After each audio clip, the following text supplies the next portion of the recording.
바쁘세요? 지금 법률사무소 아래에 있는 카페에 있는데 잠깐 나올 수 있어요?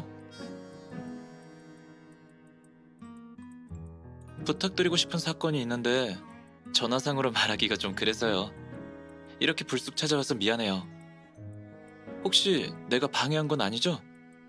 일이 바쁘면 오늘 밤 퇴근으로 약속 잡아도 될까요? 휴식 시간을 빼앗는 것 같아서 죄송하지만 지금 좀...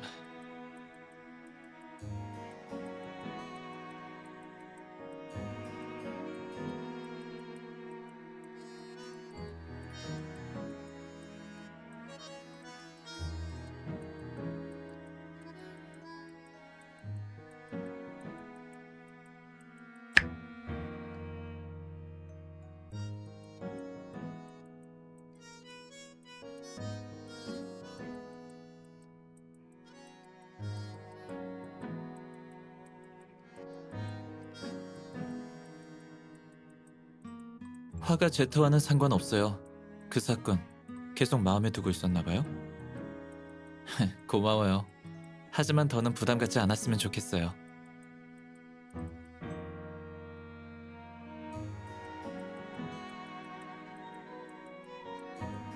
혹시 황재하라는 이름 들어봤어요?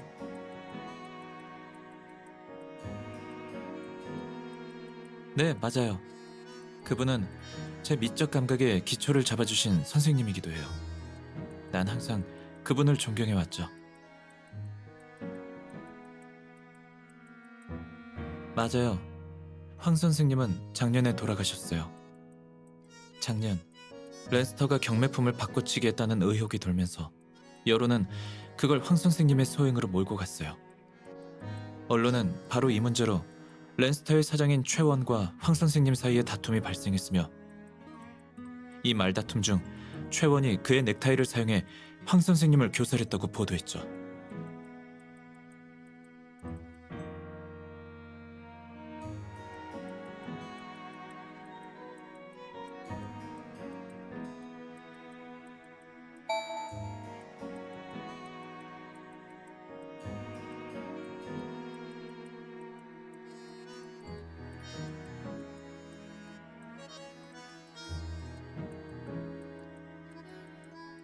네. 그리고 사건에 대한 진상도 보도와는 다른 것 같아요. 경찰 조사에서 최원이 황 선생님을 악의적으로 살해한 게 아니라 우울증에 시달리던 황 선생님의 자살을 도운 것으로 드러났어요.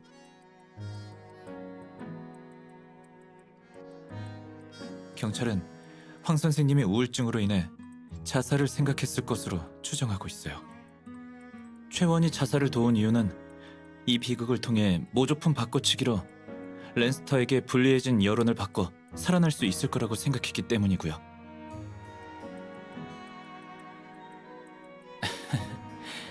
나도 경찰 측의 결론을 믿진 않아요. 최원 본인도 자신의 죄를 인정하지 않고 있고요. 최원은 체포된 후로도 계속 황 선생님의 죽음과 자신은 아무런 관계가 없다며 억울함을 호소하고 있어요. 자신의 무죄를 입증해줄 변호사를 찾기 위해 여러 번 변호사를 바꾸다 보니 이렇게 재판이 늦어졌고요. 며칠 전 법원은 다음 주 목요일에 재판을 열기로 했고 더 이상의 재판 연기는 없을 거라고 못 박았어요.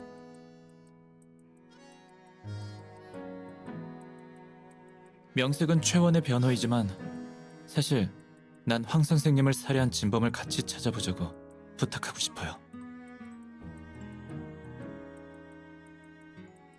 아니요. 어찌됐든 그도 이번 사건의 용의자 중 한 명이에요. 다만 황 선생님의 죽음에 대해 그가 보여준 슬픔과 죄책감이 죄를 벗기 위한 보여주기식 행동은 아닌 것 같아요. 이 사건에 다른 사정이 있을지도 모른다는 생각에 모르는 척 넘어갈 수가 없었어요.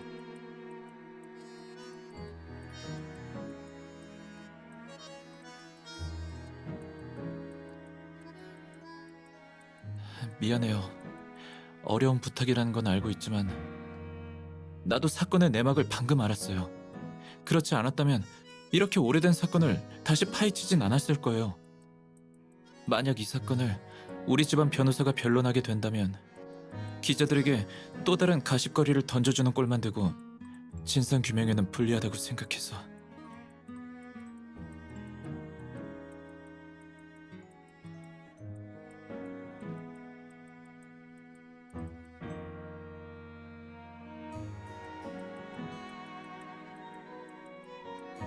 누나 뜻에 따를게요.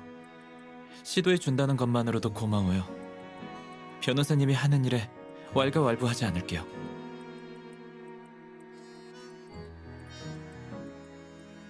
정말 고마워요. 결국 이렇게 또 한 번 폐를 끼치게 되네요.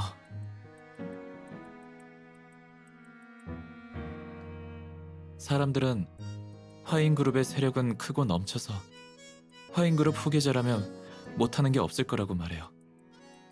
하지만 정반대로 난 이 신분으로 인해 평범한 사람들보다 부득이하고 어쩔 수 없는 상황이 더 많아요. 제 곁엔 진심을 터놓고 말할 수 있는 친구가 거의 없어요.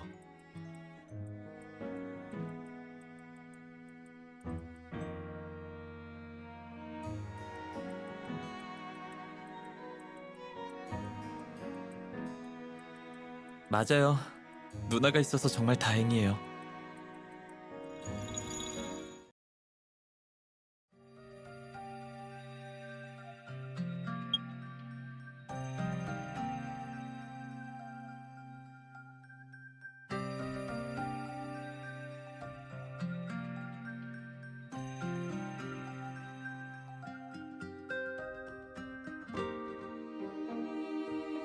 유신우 씨가 그랬나요?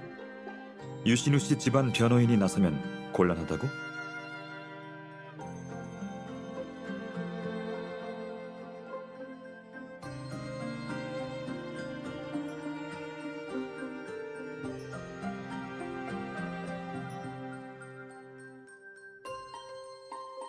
이 사건 한번 맡아봐도 괜찮을 것 같아요.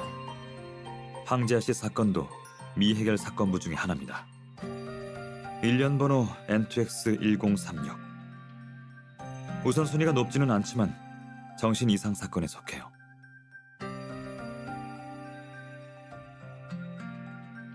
황재하는 여론에 대한 스트레스로 우울증에 시달렸어요. 치료받은 후 완쾌됐다고 할 수는 없지만 그렇다고 자살 경향이 있었다고 할 수도 없어요.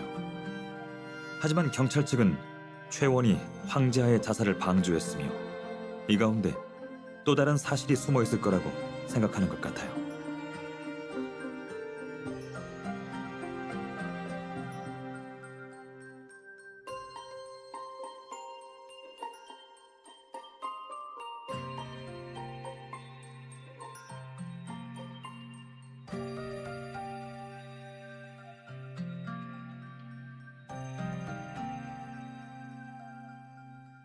이건 일부일 뿐이에요. 부검 보고서에는 더 자세하고 정확한 증거가 적혀 있어요. 이 밖에도 경찰은 황재하 책상 서랍에서 청산가리를 발견했어요. 이건 그가 자살을 생각하고 있었다는 걸 의미하죠.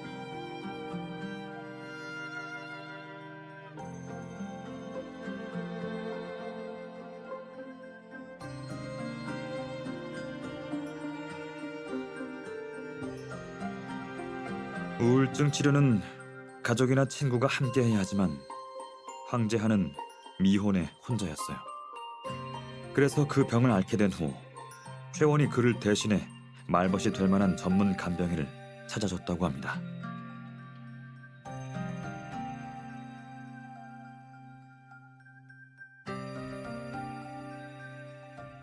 황재하는 경매사의 동업자였어요. 그든 최원이든 모조품 사건을 인정할 수 없었죠. 인정하게 된다면 랜스턴은 이를 감당할 수 없었을 테니까 말이에요.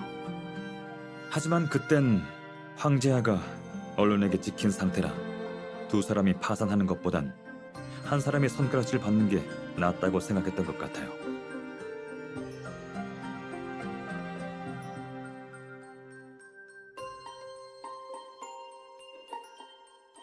휴가라 여행을 다녀왔다고 하더군요. 법의학 소견으로 봤을 때 황재하는 작년 11월 12일 18시에서 24시 사이에 살해된 것으로 추정되고 있어요. 황재하의 시신이 발견된 건 13일 오전 7시쯤이에요. 마트 배달원은 오래전부터 이 집에 배달 왔었고 황재하가 우울증을 앓고 있다는 사실도 알고 있었다고 해요. 그는 집에서 인기척이 없자 황재하에게 전화를 걸었고 그 또한 연락이 닿지 않아 경찰에 신고했다고 합니다. 연재호는 경찰에게 소식을 전해 듣고 예정보다 일찍 돌아왔다고 했죠.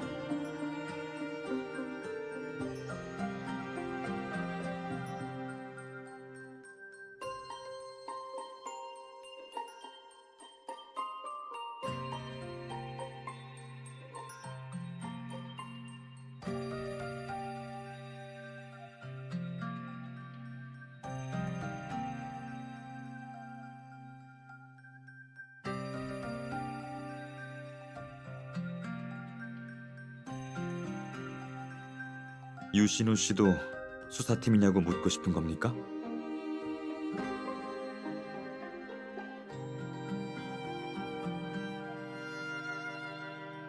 왜 그렇게 생각했죠? 유신우 씨가 화인그룹 본부장이라서?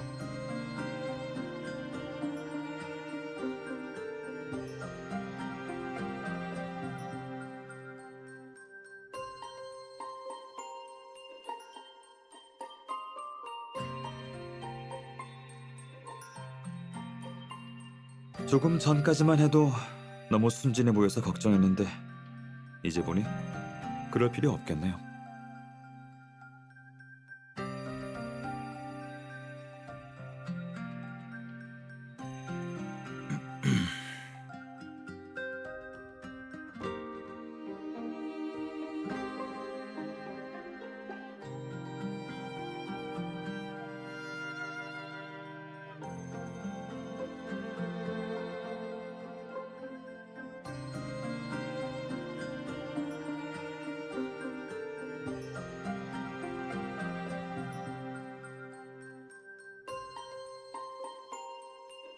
당신 그래서 N2X에 들어오는 건 생각 좀 해봤나요?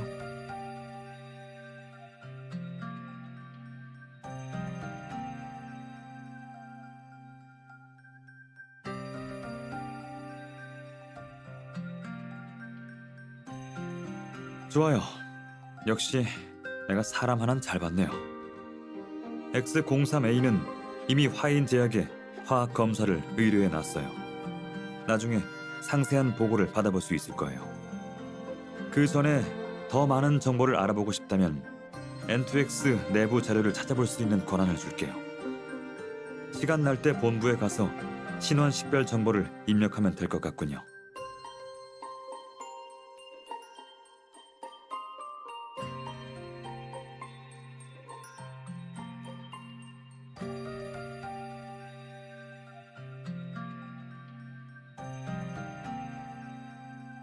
아니에요.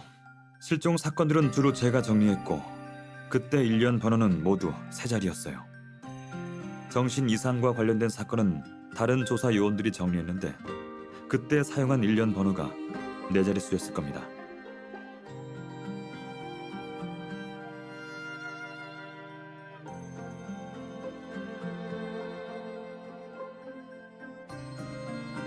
당신 머릿속엔 천진난만한 생각들로 가득하네요.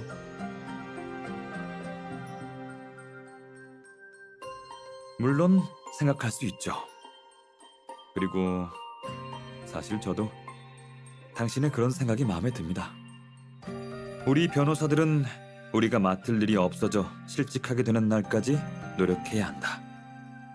누군가 이런 말을 했었죠.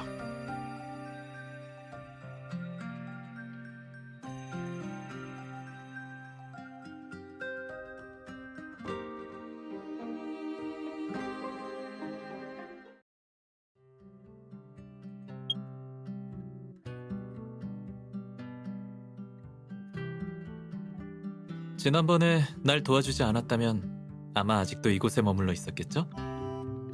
그래도 여기 나름 깨끗하고 나쁘진 않았어요. 침대가 좀 딱딱하긴 했지만.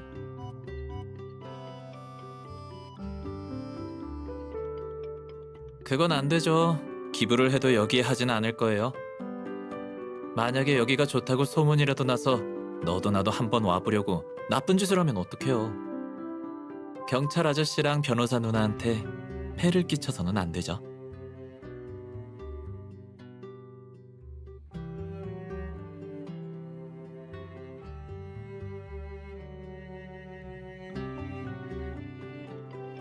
유본부장님이 저를 도와주시겠다고 할 줄은 꿈에도 몰랐습니다. 이분이 전에 말씀하셨던 변호사님이신가요?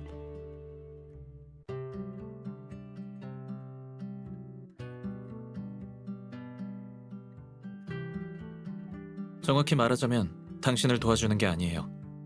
전 그저 누가 황 선생님을 해쳤는지 알고 싶을 뿐이에요. 만약 저와 제 변호사가 조사했는데도 압수들은 추잡한 소문과 같이 당신이 범인이라고 밝혀진다면 제 변호사는 당신을 변호하지 않을 겁니다. 아니에요. 정말로 제가 한 게 아니에요. 제가 경매품을 바꿔치기 한 건 인정하지만 재하를 죽인 건 정말로 제가 아닙니다. 경매품을 바꿔치기 한 게 당신이었어? 네, 저 혼자 꾸민 일이에요. 언론에 보도되기 전까지 재하는 아무것도 모르고 있었습니다. 황 선생님은 그런 일을 하실 분이 아니란 걸 진작 알고 있었습니다.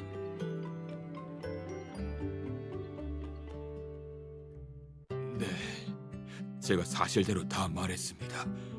저를 대신해서 죄를 뒤집어 쓰겠다고 했지만 제가 절대 안 된다고 극구 말렸죠.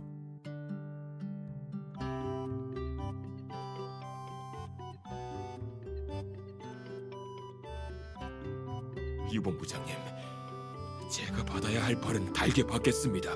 하지만 제가 하지 않은 일을 인정할 수는 없어요.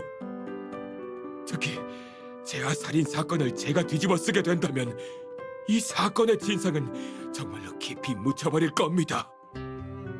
저는 이미 재하에게 많은 죄를 지었어요.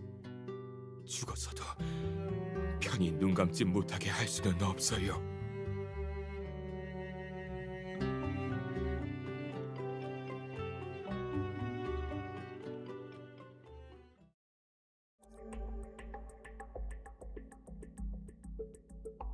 재하와 후속 대책을 논의하러 간 겁니다.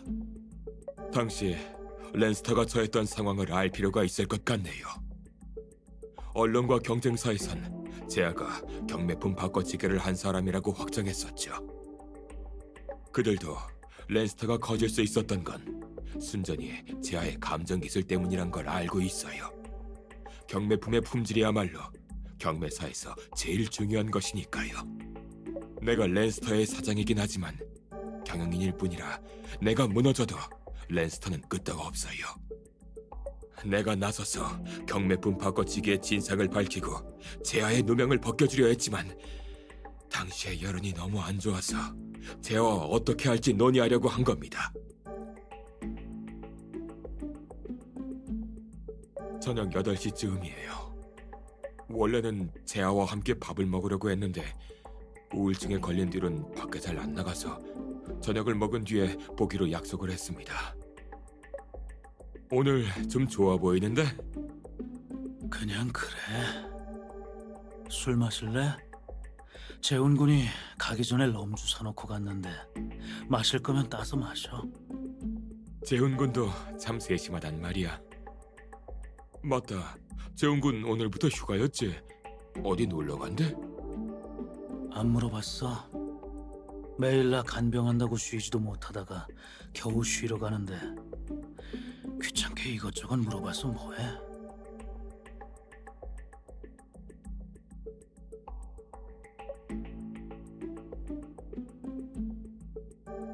네, 하루 전, 그러니까 11일에 재하와 만나기로 약속을 잡았습니다. 재훈 군은 그땐 아직 휴가가 아니라 당연히 알고 있었죠. 연재훈이 당신을 위해 특별히 준비한 술인가요? 아니면 황 선생님도 술을 마시나요? 둘 다 술을 마십니다. 왜요? 수상쩍은 게 있나요? 아니에요. 그냥 물어보는 거예요. 공적인 일이었다면 술을 준비하진 않았을 테니 말이죠.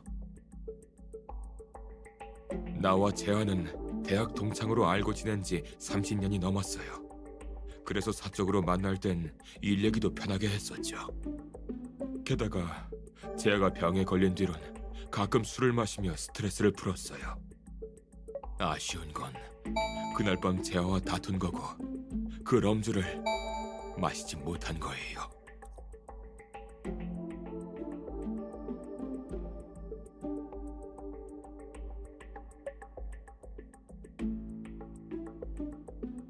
언론에서 떠들어댄 재하의 사인에 대한 보도는 전부 지어낸 거지만 나와 재하가 말다툼을 했다는 건 맞습니다. 언론에서 경매품 바꿔치기 사건을 폭로한 뒤 그들이 이건 누가 한 짓이라고 떠들어대도 렌스터의 명성 때문에 절대로 인정할 수 없었어요. 그래서 처음엔 돈을 써서 막으려고 했었는데 전에 말했잖아. 여론 조작은 절대 해서는 안 된다고. 경매품 바꿔치기는 확실히 발생한 일이니까 우린 변명의 여지가 없어. 변명을 하면 오히려 약점만 더 잡힐 거야. 3월부터 현재까지 8개월이나 지났는데도 사태가 진정되질 않잖아. 그래서 늦가을 경매도 못하게 됐고. 전부 내 잘못이야. 처음부터 네 말을 들었어야 했는데 일이 이 지경에 이르렀으니 언론에 사실을 말해야 하는 수밖에 없겠네. 내일 언론에 연락해서 기자회견을 열고 모든 걸 솔직하게 밝힐게. 경매품 바꿔치기는 전부 내가 한 짓이니까 다 밝힐게. 렌스터의 미래는 제가 너한테 맡긴다. 안 돼. 그건 절대 안 돼. 지금 밝히기엔 너무 늦었어. 언론과 대중들은 너에게 기회를 주지 않을 거야. 그들은 네가 렌스터의 죄를 대신 뒤집어 쓰는 걸로만 여길 거야. 이 일이 이 지경에 이르렀는데 구경꾼들이 과연 진실을 궁금해할 거라고 생각해? 그들은 렌스터가 무너져서 영원히 재기할 수 없길 바랄 뿐이야. 황 선생님은 잘 알고 계셨네요. 그 당시의 상황이라면 당신이 자수를 하더라도 언론에선 당신과 황 선생님이 공범이라고 보도해서 황 선생님의 억울함을 풀 수 없었겠죠. 맞아요. 제아도 그렇게 말했었죠. 언론에선 내가 저지른 짓이라고 확정 지었으니까 내가 총대 매면 돼. 기자회견은 계획했던 대로 준비해. 모든 건 내가 벌인 일이라고 대외적으로 밝힐 테니까 내가 책임지고 사퇴할게. 그리고 골동품 감정이란 경매 관련 일은 더 이상 안 할 거야. 반평생 일했으니 이제 좀 쉴 때도 됐지 뭐. 안 돼. 절대 동의 못해. 황제하, 평생을 한 점 부끄럼 없이 살았으면서 네가 나 때문에 오욕을 짊어지는 꼴 난 못 봐. 최 선생, 일엔 순서가 있는 법이야. 내 명성이 렌스터보다 중요해? 렌스터는 우리가 평생을 바친 회사야. 제아야, 요즘 감정적으로 안 좋은 거 알고 있어서 너랑 다투긴 싫은데 그래도 내가 어떻게 네가 망가지는 걸 두 눈 뜨고 보고만 있겠니? 경매품 바꿔치기는 내 잘못이야. 하지만 난 한 번도 후회한 적 없어. 내가 벌린 일은 내가 수습할 테니까 넌 절대 나서지 마. 당신 제아가 우울증 때문에 비관적인 거라고 생각해서 계속해서 그를 타일렀어요. 계속 타이르다 나도 모르게 화가 치밀어 올라 제아와 다투게 됐어요. 그때 화가 난 나머지 넥타이를 풀어서 소파로 던진 겁니다.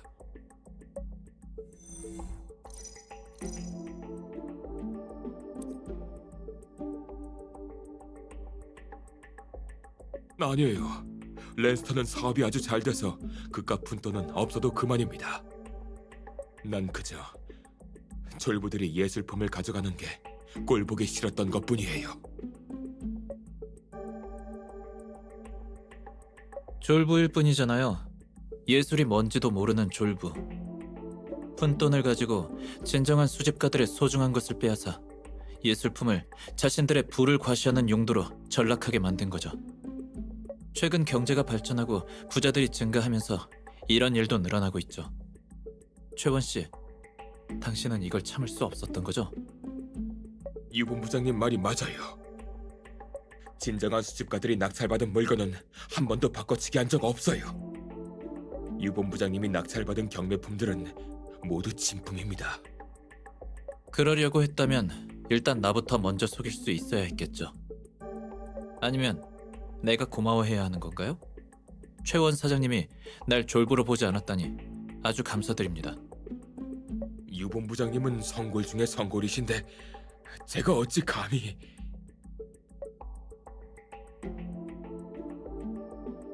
익명으로 예술 기금을 하나 만들어 집안 형편이 좋지 않은 학생들을 지원했습니다. 제아도 이 기금을 알고 있었기 때문에 사실을 밝히지 않고 묵묵히 오명을 짊어졌던 거예요.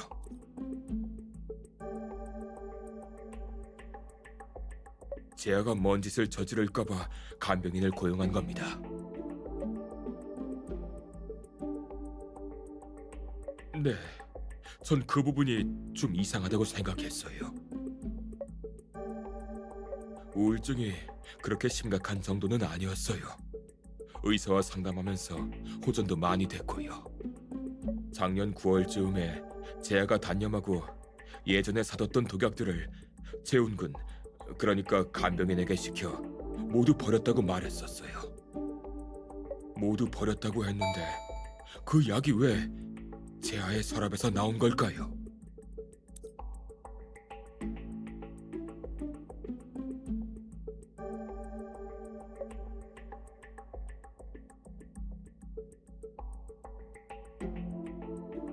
경찰이 날 의심하는 것도 이해가 돼요.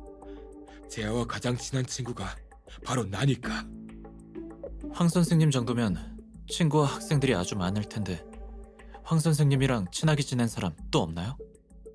친한 사람이라면 당연히 있죠. 근데 어떻게 저랑 비교가 되겠습니까? 제아랑 30년 동안 같이 지내는걸요. 내가 경매품 바꿔치기를 했을 때도 날 탓하지 않았는데. 내 두 아이도 예술 전공인데 제아가 친자식처럼 여기면서 대학 입시 때 과외도 많이 해줬는걸요. 만약 자살할 때 누군가의 도움이 필요했다면 분명 내게 부탁했을 겁니다.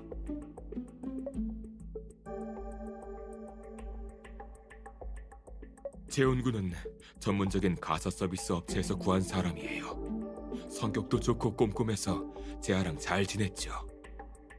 자살을 돕는 건 범죄라서 옥살이를 해야 하잖아요. 재훈군은 우울증 환자 전문 간병인이기 때문에 모를 리가 없습니다. 그러니까 제아가 부탁해도 절대 도와주지 않았을 테죠. 게다가 제아는 착해서 진짜 죽으려고 했어도 절대 다른 사람까지 연루시키진 않았을 겁니다. 그래서 전 제아가 다른 사람에게 자살 도움 요청을 했다는 말을 믿지 않습니다.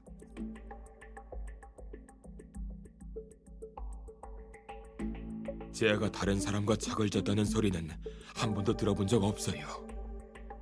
경매품 바꿔치기 당한 사람들은요?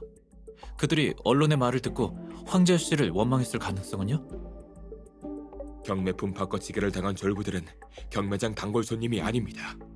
그들은 손해를 좀 보긴 했지만 그들이 가진 것에 비하면 하찮은 것에 불과해요.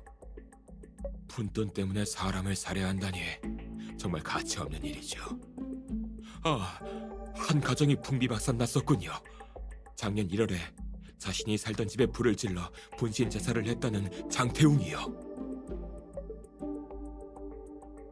장태웅은 미림시의 거성으로 공업 부품 가공 공장을 가지고 있었어요. 화인그룹에서도 주식을 샀었고요. 작년 즈음에 장태웅이 도박에 빠져 빚이 산더미처럼 쌓였고 이를 갚지 못했어요. 그는 빚쟁이들이 가족들한테까지 피해를 줄까봐 가족들과 함께 집에 불을 질렀어요. 그와 아내는 현장에서 사망하고 아들은 심각한 화상을 입어 현재 요양원에 있어요. 경매품 바꿔치기는 장태웅 사건으로 인해 경쟁사들에게 들켰고 언론에 폭로됐죠. 장태웅은 자살하기 전에 렌스터에서 구매한 그림들을 저희 경쟁사에 판매하려고 했습니다. 급하다 보니 낮은 가격에 제시했고 상대 측이 뭔가 불안함을 느껴 감정을 진행했습니다. 그게 아니었다면 제아의 감정서가 있는 렌스터 그림이 가짜였다는 걸 어떻게 알아차렸겠어요. 나중에 제아가 장태웅 사건을 알고 난 뒤론 계속 불편해했어요. 그리고 장태웅의 아들을 잘 돌봐달라며 몰래 요양원으로 돈도 보냈고요. 하지만 장태웅 일가엔 움직이지 못하는 아들 외에 다른 사람은 없어요. 게다가 장태웅 죽음의 근본적인 원인은 도박 중독인데 어떻게 나나 제아를 원망할 수 있겠어요? 결국 모든 일은 제가 경매품을 바꿔치기를 하면서 시작됐어요. 지금 생각해보면 무슨 부귀영화를 누리겠다고. 렌스터를 망친 것도 제 아를 죽게 만든 것도 다 제가 저지른 일이네요. 도대체 뭘 위해서? 난 정말 쓰레기야.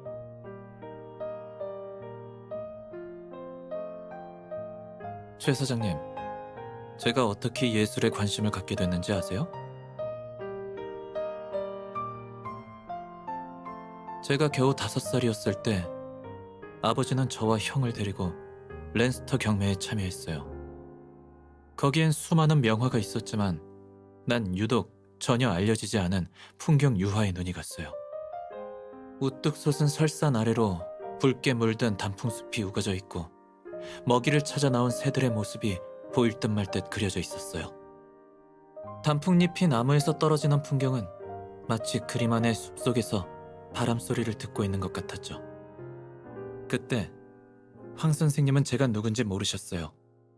하지만 그림을 멍하니 바라보는 저를 보곤 다가와 화가와 작품의 배경을 설명해 주셨죠.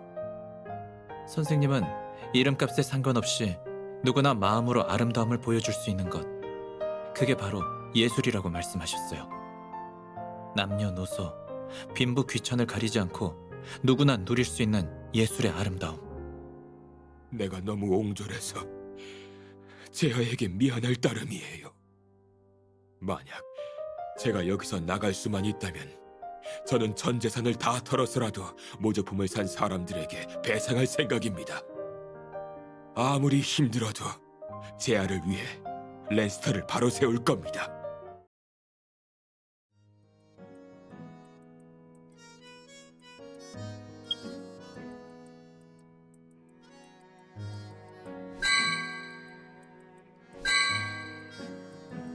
유 본부장님, 경찰서에서 또 뵙게 될 줄은 몰랐습니다. 일전엔 정말 감사했습니다.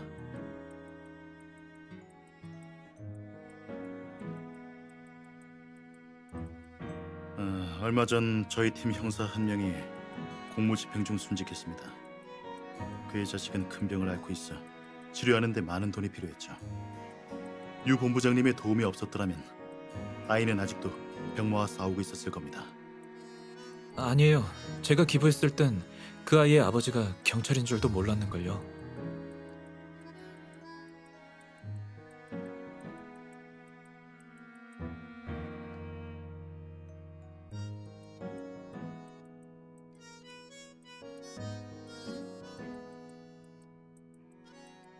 누나, 칭찬 한번 해주는 게 그렇게 어려워요? 황지아 씨 사건은 오래돼서 남아있는 단서가 많지 않습니다. 사건이 발생한 곳은 황지아 씨 자택입니다. 제가 안내해드릴까요? 엄 반장님, 감사하지만 저희 둘이 가보도록 하고 중요한 단서를 찾게 되면 다시 연락드릴게요.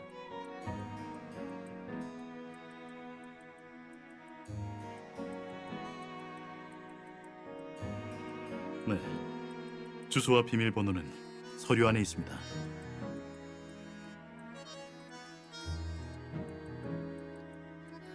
연재훈 씨는 그날 밤 피해자의 집에 없었습니다. 범행 혐의도 없고 증인도 아니었죠. 경찰에선 그를 잡아두진 않았는데 만약 원하신다면 제가 연결해드리겠습니다.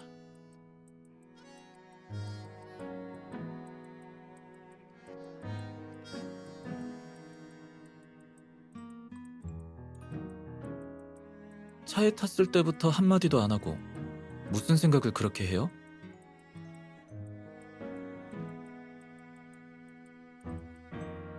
내가 봤을 땐 우리 같은 생각하고 있었던 것 같은데 동시에 말하는 거 어때요?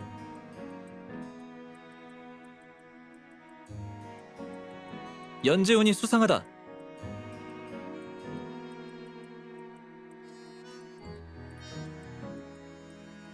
내가 같은 생각하고 있을 거라고 했죠? 난 그냥 아무렇게나 추측해 본 거지만 누나가 그렇게 생각한 데는 그만한 이유가 있는 거죠? 어서 말해봐요.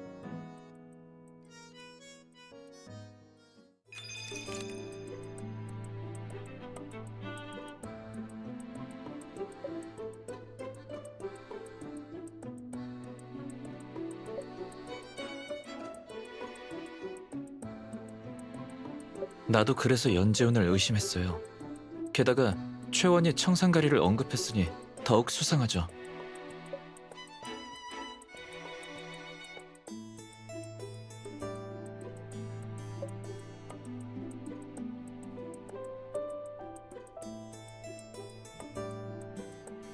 연재훈은 황 선생님의 일상생활을 보살폈으니 이 독극물을 서랍에 돌려놓는 일은 식은 죽 먹기예요.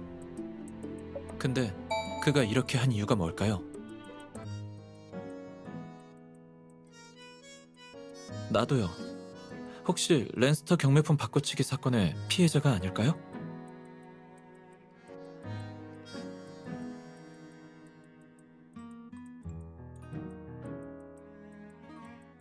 됐어요. 여기서 백날 떠들어봤자 무슨 소용이겠어요. 엄 반장님이 연락해준다고 했으니까 나중에 자세히 물어보면 되죠.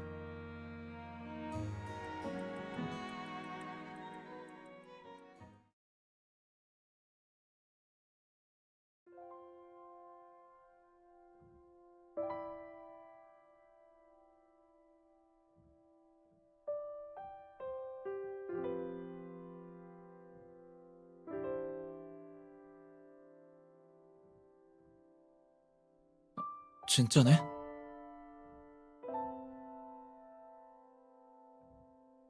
누워서 떡 먹기네. 기다려요. 우리 신부는 잠시 숨기는 게 좋겠어요.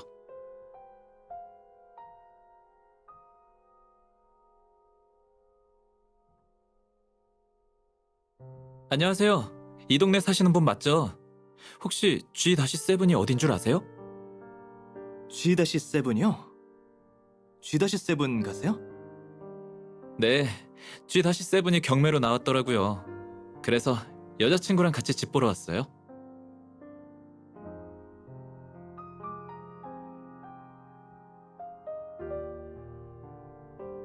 G-7이면 여기서 멀지는 않지만 거기 살인 사건이 났던 집이에요. 안 사는 게 좋을걸요? 저희도 알고 있어요. 그게 아니라면 법원 경매 사이트에서 이렇게 싸게 내놓지는 않았겠죠.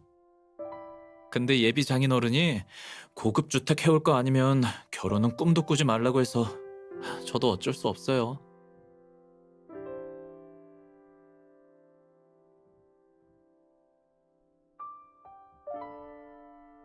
확실히 편안하게 돌아가셨어요? 아, 전... 원래 이 집의 간병인이었어요. 이런 우연이 저희랑 같이 가주실 수 있으신가요? 혹시 시간 되시면 그 살인 사건에 관해서도 이야기해 주세요. 그러죠 뭐. 저도 마침 거기 가던 길이었어요. 같이 가요. 감사합니다. 혹시 성함이... 연재훈입니다.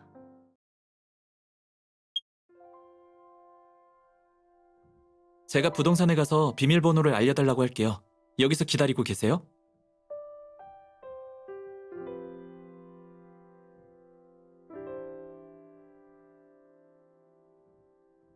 아직도 비밀번호가 그대로네.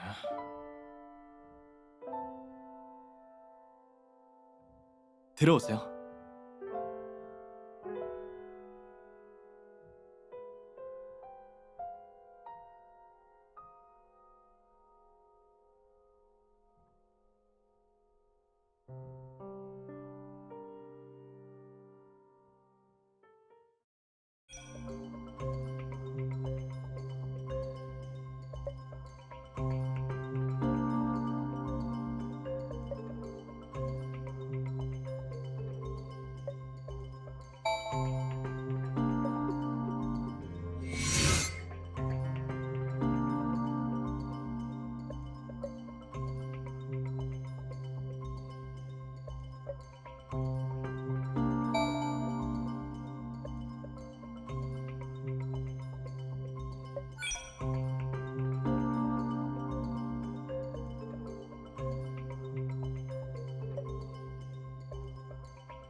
재훈 씨, 원래 이 집에 살던 분은 어떤 분이셨어요?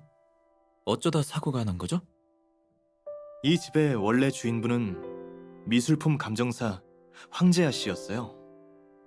선생님이 일하시던 경매사에서 모조품을 팔다가 들켰고 사장은 선생님에게 책임지려고 했지만 거절당했죠. 두 사람은 말다툼을 했고 사장은 화가 난 나머지 그를 목 졸라 죽였어요.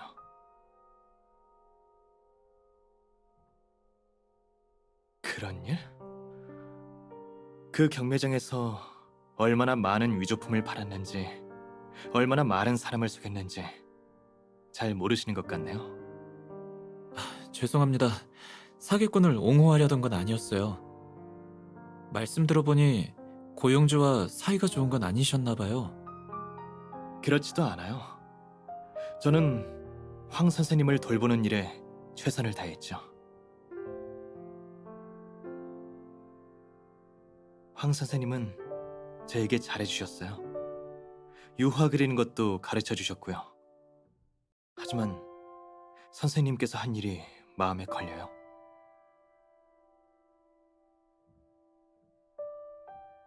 사실 황 선생님은 우울증이 있었고 자살을 하려는 듯한 모습들을 보여왔어요.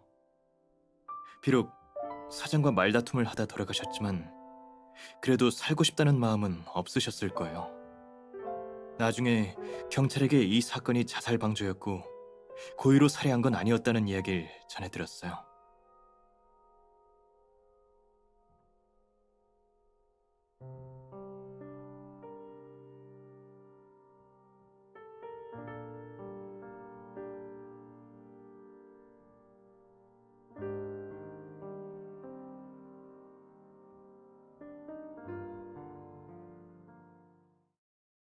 자살을 돕는 것도 감옥에 가야 한다죠?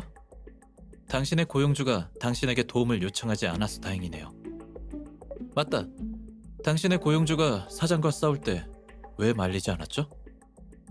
살인까지 일어날 정도였는데 엄청 시끄럽지 않았나요?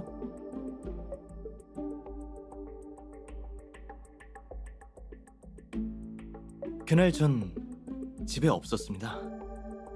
그게 아니었다면 가서 말렸겠죠. 황 선생님은 서재에서 돌아가셨어요. 만약 진짜로 이 집을 사시거든 서재를 리모델링해서 안 좋은 기운을 날려버리시는 게 좋을 거예요.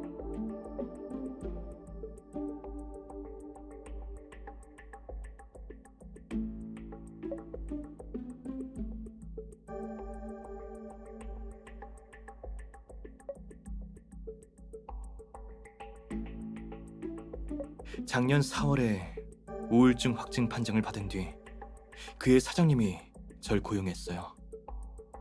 그 뒤로 반년 동안 하루도 못 쉬었어요. 11월쯤에 황 선생님이 자기는 다 나았으니까 저에게 주말 껴서 며칠 휴가를 다녀오려고 했어요. 전 항상 이웃 도시의 국화를 보고 싶었거든요. 그래서 이때다 싶어 보러 갔죠. 제가 간 당일 저녁에 일이 생길지 어떻게 알았겠어요? 다음날 아침에 경찰로부터 전화를 받고 급히 돌아왔을 때 선생님은 이미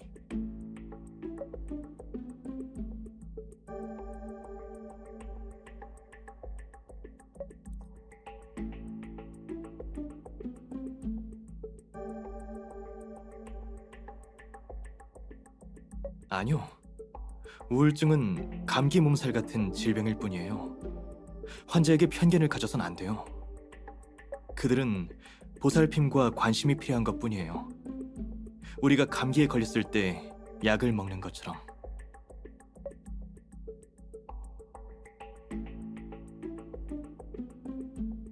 그래서 비극이 발생하지 않도록 그분의 일상생활을 더 주의해서 살펴봐야 해요. 그럼 고용주는 원래 어떻게 자살하려고 했나요? 그리고 이걸 어떻게 막을 생각이었나요? 이상하게 생각하지 마세요. 우린 그냥 호기심 때문에 그런 거니까.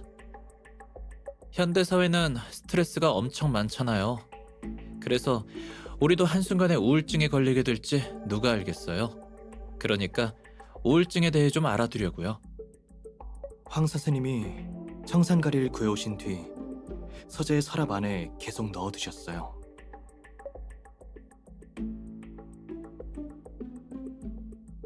독약이 있다고 해도 그걸 사용한다는 뜻은 아니잖아요. 제가 좀 더 주의하면 된다고 생각했어요. 만약 약을 바로 버렸으면 더 불안해하셨겠죠. 그러다 다른 자살 방법이라도 생각해낸다면 막을 수가 없으니.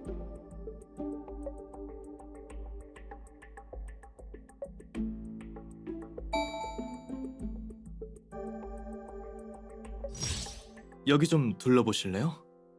제가 소개해드릴게요. 괜찮아요. 저희끼리 천천히 둘러볼게요. 아, 맞다. 재훈 씨도 이 집 사려고 오신 거예요? 그럼 우리 라이벌이네요.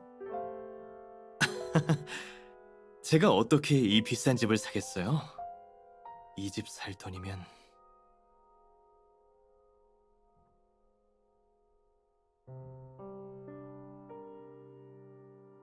저는 오늘 황 선생님께 작별 인사를 드리기 위해서 온 거예요. 곧 고향으로 돌아갈 생각이거든요. 도시는 물가가 너무 높아서 제가 살던 곳으로 돌아가는 게 역시 편할 것 같아요.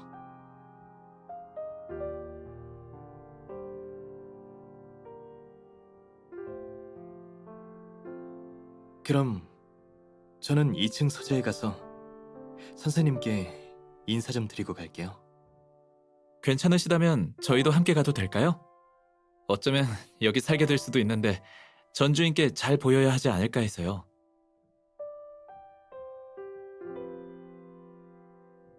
사람이 죽어나간 집이라 그런지 으스스하네요. 재훈 씨가 있을 때 여자친구 데리고 올라가 봐야겠어요. 재훈 씨가 가버리면 저한테 용기를 줄 수 있는 사람이 없어요. 여자친구 앞에서 겁쟁이로 보였다간 결혼이고 뭐고 물거품이 될 테니까.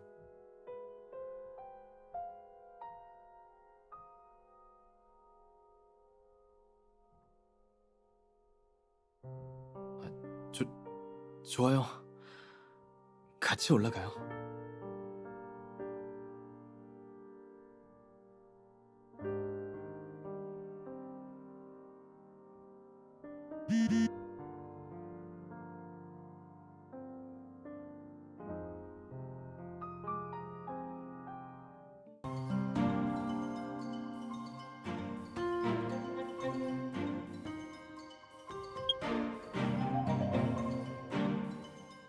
황 선생님은 책과 자료가 많아요.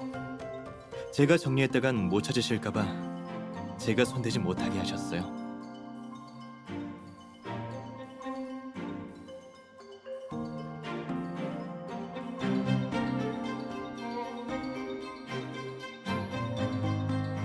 괜찮으시다면 저는 먼저 가볼게요. 바쁘실 텐데 오늘 정말 감사해요. 이 집이 언제쯤 팔리게 될까요? 다음 주 목요일에 관련 사건에 대한 재판이 열려요. 아마 결과가 나오면 팔리겠죠? 집주인도 상속인도 없어서 집을 판 돈은 예술기금과 교회 요양원에 기부된다고 들었어요.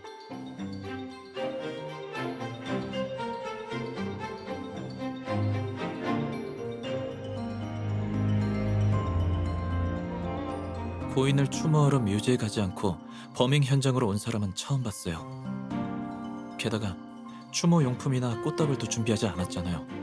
뭔가 안면치레 같이 보이기도 했고.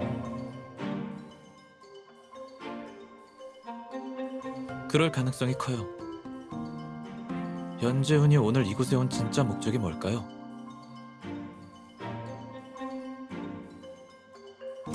황 선생님의 컴퓨터는 보물창고예요. 여기 있는 전문 자료들은 미림대 도서관에서도 찾을 수 없는 것들이죠.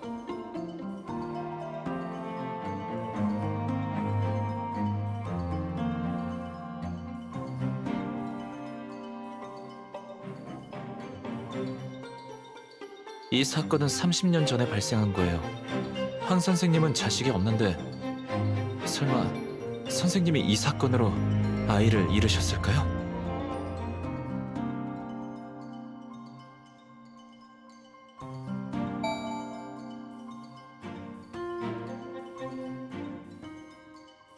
이 폴더는 잠겨 있어요. 안 맞네요. 에러 화면이 떴어요. 모든 사람 가슴에는 불이 있다. 이 말은 고흐가 동생 테오에게 보낸 편지에 쓰여 있는 말이죠.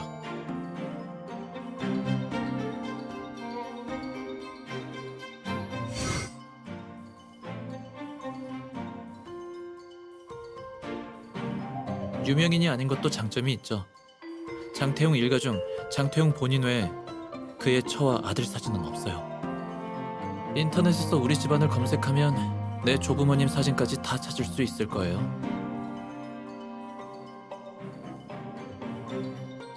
그건 아니에요.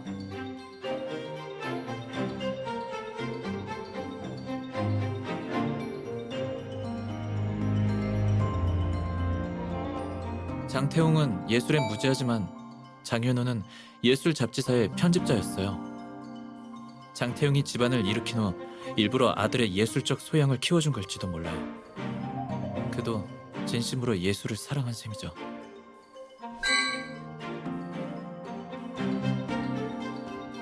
정발은 개인 병원 의사?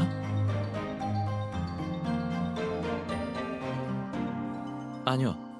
파일에 황 선생님의 주치의 이름이 없나요?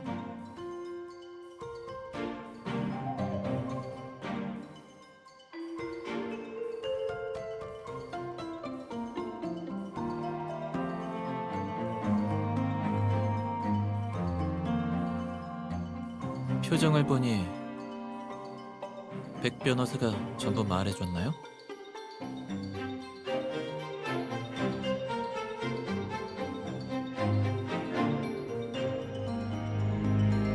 윤 선생님도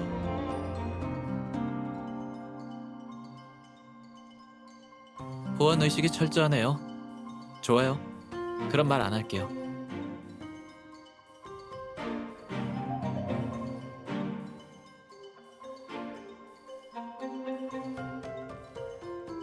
비서에게 조사해보라고 할게요.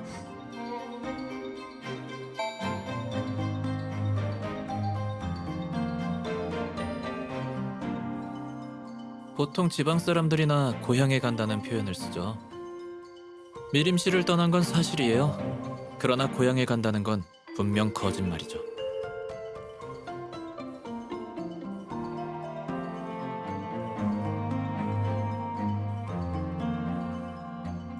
연재훈의 부모는 병으로 죽었죠.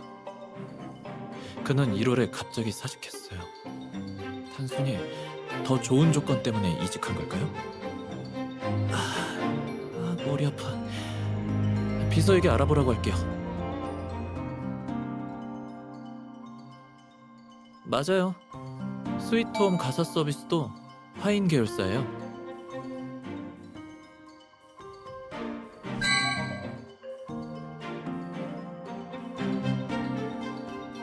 황 선생님 집은 키가 작은 나무로 둘러싸여 있어요. 성인 남자가 넘어가 잠입하기 쉽죠.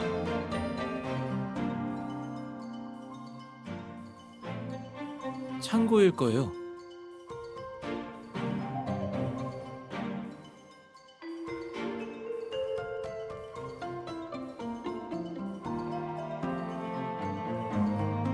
얼굴이 하얗게 질렸네요. 내가 걱정되나 봐요?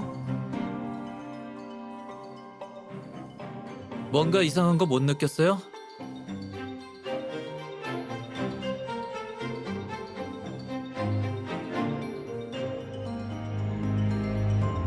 맞아요. 게다가 창고 밖에는 옥상으로 올라갈 수 있는 사다리까지 있어요. 옥상에 올라가기 참 쉽죠. 연재훈과 최원은 다 나보다 키가 작지만 의자만 있으면 올라갈 수 있어요.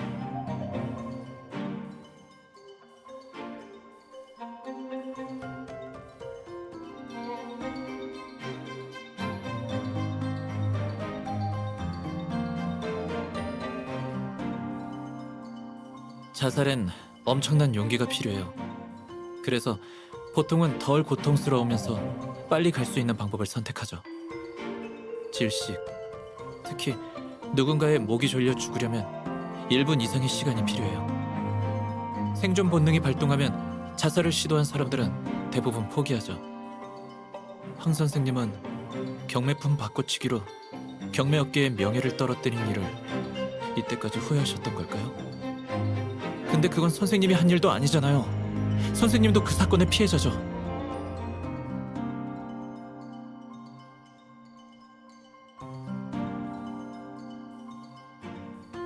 향이 다 날아갔네요. 우선 탁자에 두죠. 나중에 빅데이터 센터 지식 백과 사이트 사진과 비교해봐요.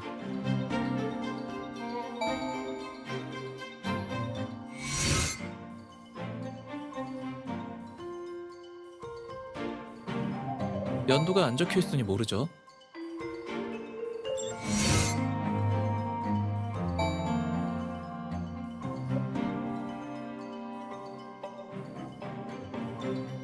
우울증을 앓고 있는 예술가의 눈에는 세상이 무채색으로 보이는 경우가 많아요. 그들 주변은 전부 어두워요. 파란 하늘, 푸른 초원, 아름다운 꽃이 전부 고독과 적막함에 둘러싸여 있죠. 더 이상 컬러풀한 사진을 뽑아낼 수 없는 버려진 필름처럼요. 그들은 버려져서 영원히 뮤지의 신전 밖에 갇혀 살 거라는 말을 듣기도 하죠. 난 그들이 비록 악마에 둘러싸여 있지만 아름다움을 그려내고자 하는 마음을 버리지 않았다고 생각해요. 그들은 각도를 바꿔 세속적인 세상을 재해석한 것뿐이에요.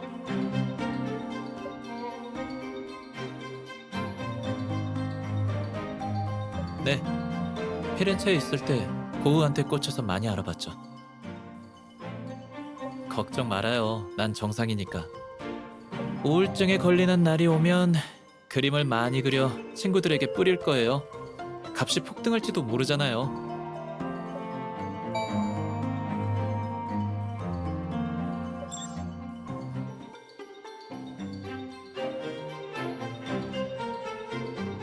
연재호는 11월 12일 당일에 미림시에 없었던 게 분명해요. 미림시에서 오전 10시 30분 비행기를 타고 이웃 도시로 넘어간 뒤 13시 40분에 그 지역 호텔에서 체크인을 했어요. 돌아온 시간은 11월 13일 오전 9시 20분으로 11월 15일에 출발 예정이었던 비행기 스케줄을 변경했네요. 경찰에 연락을 받고 급하게 스케줄을 바꿔 돌아온 게 분명해요. 그 호텔은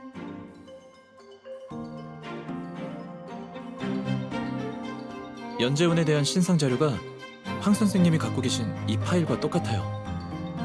비서는 연재훈이 스위트홈 가사 서비스를 그만둔 이유가 좀 이상하다고 하던데, 복권 당첨으로 큰 돈이 생겨서 여유로운 생활을 즐기러 고향으로 돌아간다고 했대요.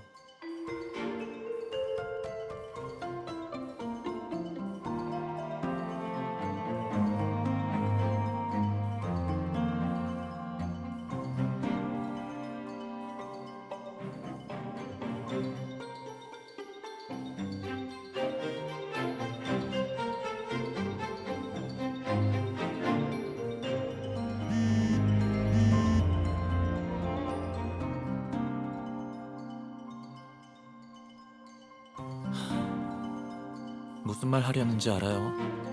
개인 병원을 운영 중인 정발은에 대해서 좀 알아봤는데 누나가 추측한 대로일 가능성이 높아요.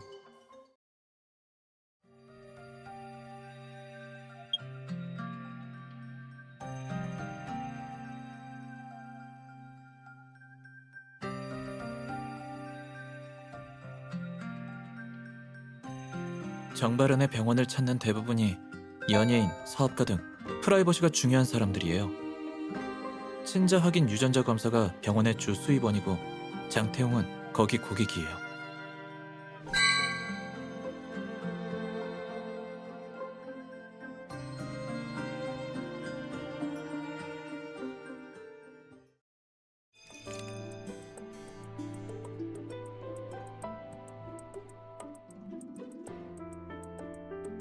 그러니까 장태용의 부인이 그때 쌍둥이를 낳았을 가능성이 높아요.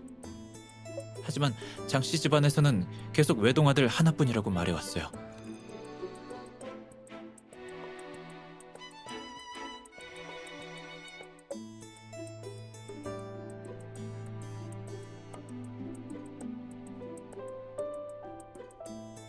황 선생님도 변호사님과 같은 생각이셨을 거예요. 그래서 이 사건에 관심을 가지신 거겠죠. 선생님은 미혼이고 비혼주의자세요. 연재원의 출생에 의문을 가진 게 아니라면 왜 친자 확인을 위한 유전자 검사를 해주는 의사와 컨택했겠어요? 연재원의 태도를 보면 장태웅은 친자 감정 보고서를 봤을 거예요. 그들 부자는 만난 적이 있어요.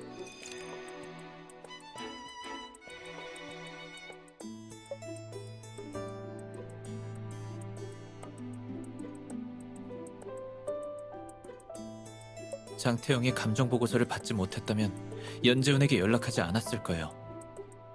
연재훈은 하루아침에 왕자가 된 기분이었겠죠.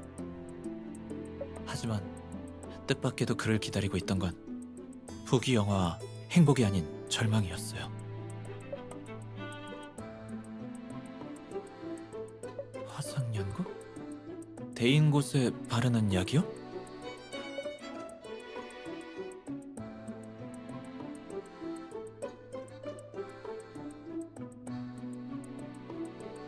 장현우는 심각한 화상으로 병원에 입원했어요. 연재훈이 출생의 비밀을 알았다면 분명 장현우를 보러 갔을 거예요. 연고는 아마 거기에서 묻었겠죠.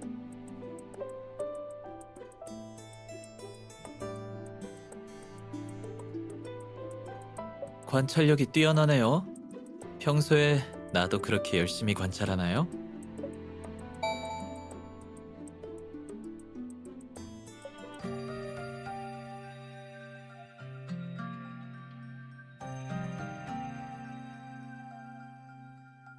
개인 병원에서 황 선생님께 연재원의 출생에 대해 알려드렸고 그걸 들은 황 선생님은 그가 복수하려 한다는 걸 아셨겠죠. 그래서 연재원이 범행을 시도할 때 황 선생님은 속죄하는 마음으로 아무런 저항도 하지 않으셨을 테고요.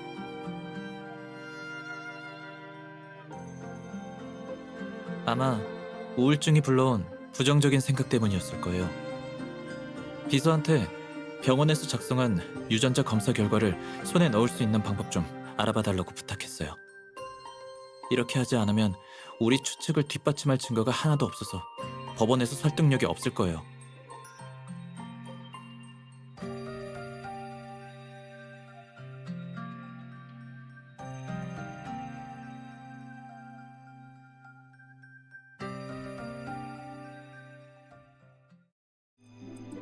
그 럼주 아직 기억해요?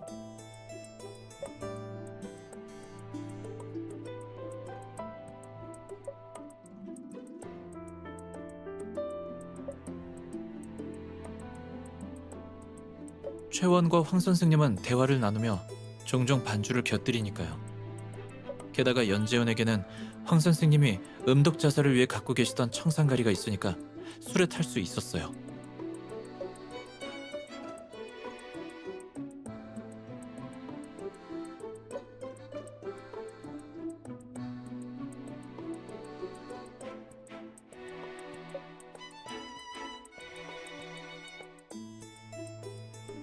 그러나 연재원의 생각과 달리 최원은 술을 오픈하지 않았고 그의 계획은 빗나갔어요. 하지만 그래도 결과가 바뀌진 않았네요. 최원이 두고 간 넥타이로 황 선생님을 목졸라 살해하면 최원에게 바꿔치기 사건의 대가를 치르게 할 수 있으니까요.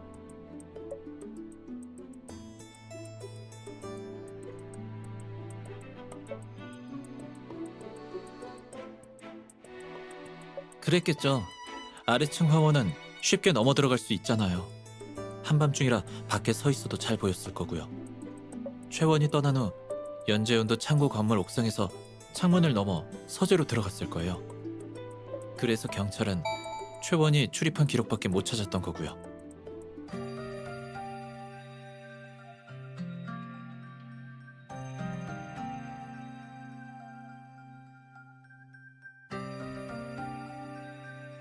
독이 든 럼주는 그날 밤 연재훈이 처리했을 가능성이 커요.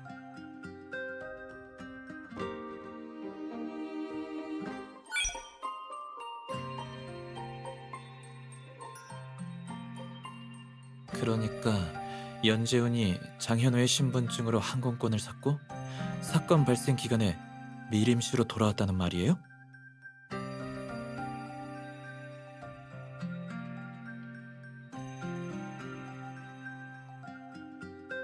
사건 직후 그는 다시 장현우의 신분증을 사용해 타지로 돌아가 황 선생님이 살해됐다는 경찰의 연락을 받고 나서야 자기 신분으로 미림시로 돌아왔겠네요.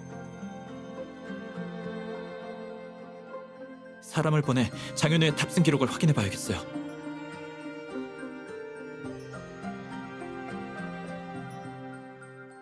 그리고 황 선생님 컴퓨터에 비밀번호가 걸려있는 폴더는 뭐예요? 이번 사건과 관련이 있나요?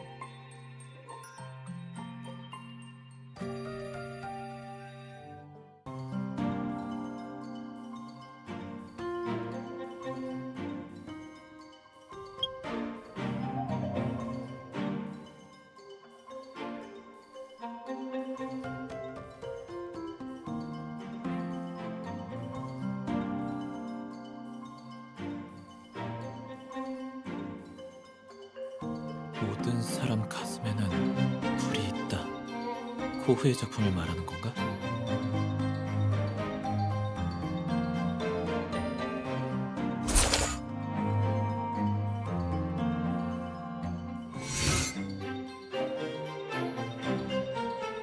맞아요.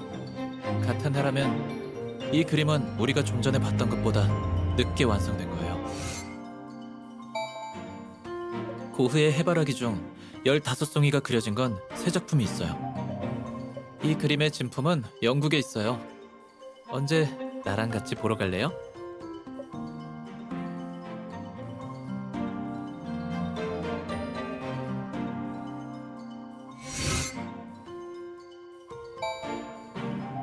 고흐는 전원 풍경을 참 좋아했어요. 그의 작품은 생명의 에너지로 가득해요. 그는 색채에 자신만의 고집이 있어요. 이 그림의 진품을 보면 느낌이 확 올 거예요.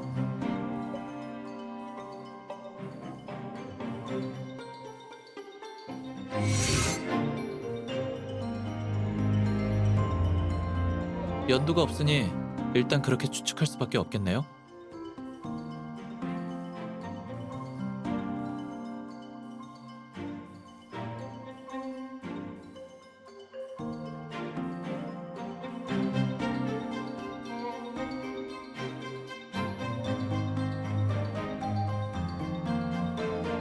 호수위의 배. 이 그림 진품이 암시장으로 갔구나. 유명하죠. 모든 사람이 다 알 정도는 아니지만요. 근 몇 년 동안 고리대금 업자가 이 그림에 빠져 비싼 가격으로 사려고 했어요. 그 업자가 예술품 시장에서 이 그림 호가를 계속 올리니까 사려는 사람이 나타나지 않았죠.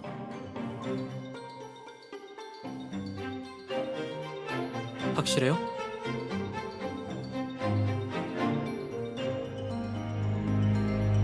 이제 알겠어요. 연재훈이 오늘 황 선생님 집에 온 이유를요.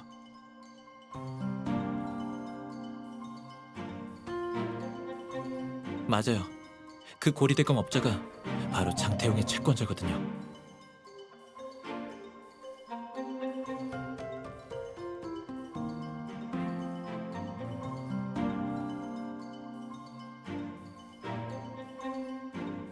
맞아요. 안타깝게 장태용이 랜스터에서 구매한 호수위의 배는 모조품이지만요. 이 추측대로라면 장태용 일가가 빚 때문에 죽었는데도 연재훈이 모조품을 만든 랜스터 경매 업계에 극도로 분노한 이유를 설명할 수 있어요. 그는 미림시를 떠나기 전 마음속 응어리를 풀려고 이 그림 진품을 손에 넣으려는 거겠죠.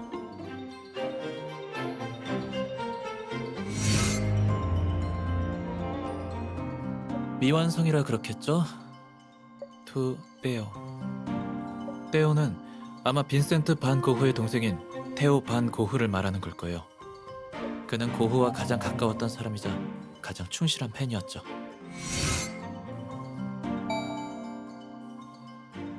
이 그림은 황 선생님 작품이 아니에요. 아니면 전부 다 황 선생님이 그리신 게 아닐지도 몰라요. 이 그림은 두 가지 붓터치 방식을 사용했는데 둘이 완전 딴판이에요. 하나는 숙련도가 확 떨어져요. 유화는 다른 그림에 비해서 붓터치를 알아보기 쉬운 편이에요. 이 그림의 스케치는 황 선생님이 하셨는데 색칠은 다른 사람이 했어요. 그 사람은 유화 경험이 부족해서 붓을 놀릴 때 많이 망설였네요. 거장의 작품을 모사하는데 스트레스가 있었겠죠. 아마도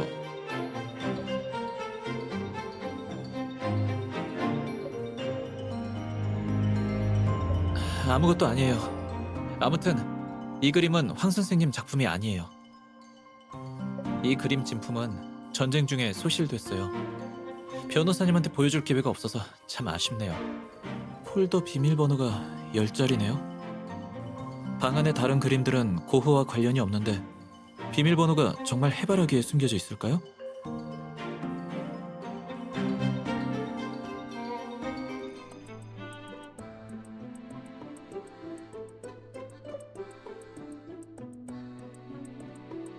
날짜 순으로 나열하면 3, 12, 15. 해바라기 5송이는 미완성이니 이게 마지막 작품이겠죠. 3, 1, 2, 1, 5, 5 6자리 뿐이네요.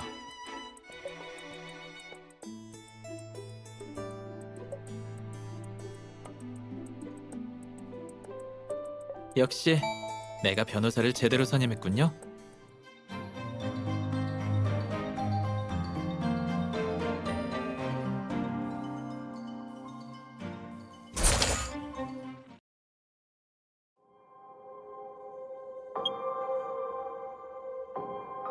재훈아, 네가 이 편지를 읽고 있을 때면 네 가슴에 맺힌 원한이 풀려 있겠구나.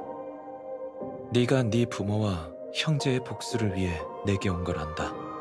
하지만 네 젊은 인생은 복수와 맞바꾸기엔 너무나도 소중하단다.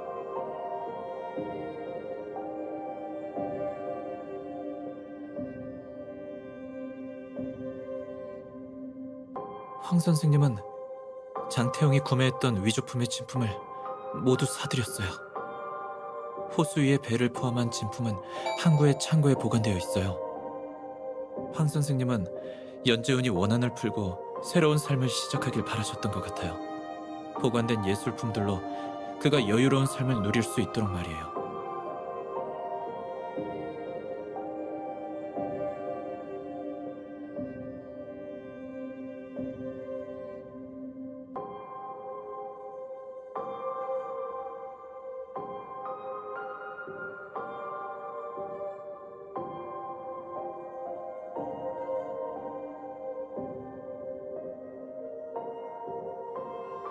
재훈이니?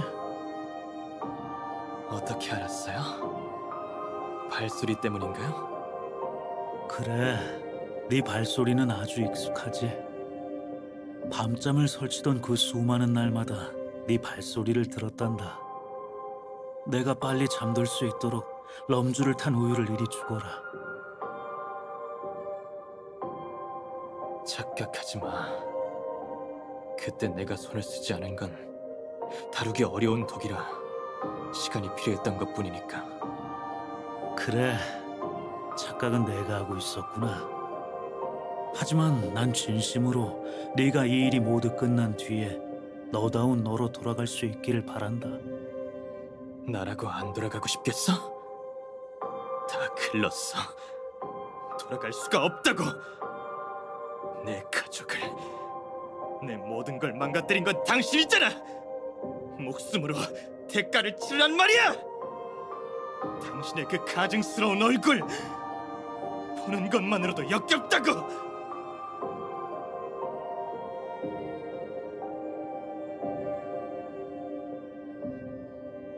그러고 보니 당신 말도 맞아. 이 모든 일은 진작 끝났어야 했는데.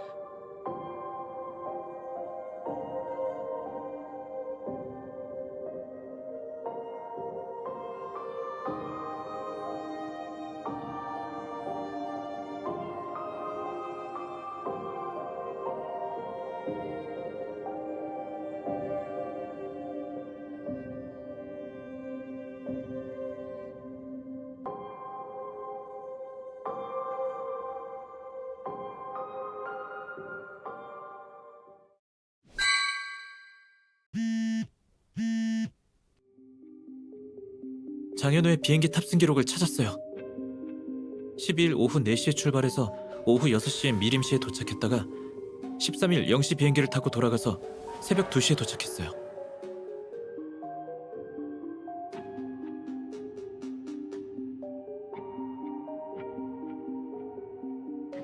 이것 말고도 연재훈이 구급상자를 빌린 기록이 있어요.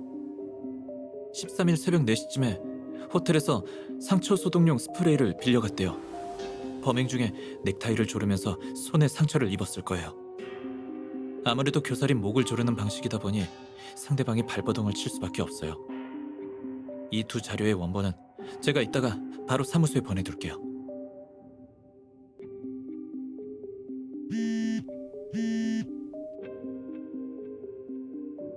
연재훈, 장태웅, 그리고 부인에 대한 친자 확인 유전자 검사 결과예요. 연재훈 DNA가 부부와 99.9% 일치해서 친자인 게 확실해요.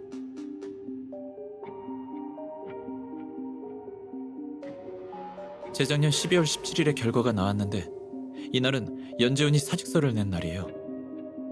보안 유지가 철저하다는 개인 병원도 결국 돈이 전부였나 보네요.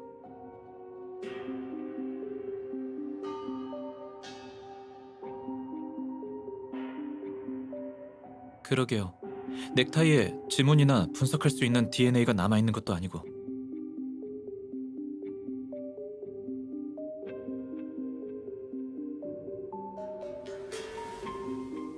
연재훈은 집안 간병인이라 현장에 머리카락 같은 게 있어도 의심스럽지 않아요.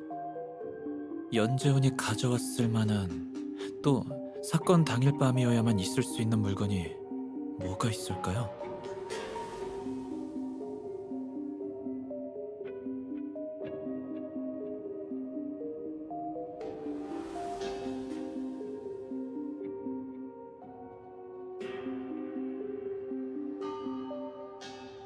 제가 식물 품종은 잘 몰라서 빅데이터 센터 지식 백과 사이트 사진과 비교해 볼게요. 화인그룹과 정부에서 빅데이터 센터에 매년 천문학적인 돈을 투자하고 있어요. 그러니 빅데이터 센터 기술이 세계 1위일 수밖에 없죠. 분명 찾을 수 있을 거예요.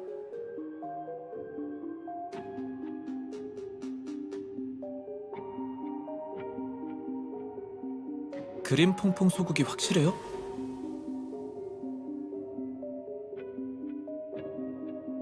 그러면 확실하네요. 사건 당일 밤 소파 주변에 있던 사람은 이웃 도시에 갔던 연재훈밖에 없어요. 그림 퐁퐁 소국은 그 지역만의 독특한 품종이라 그곳의 토양과 물이 없으면 자라지 못해요. 미림씨를 통틀어서 그걸 키우고 있는 사람은 내 아버지뿐일 거예요. 흙부터 해서 화분해주는 물까지 전부 이웃 도시에서 특별히 공수해와요.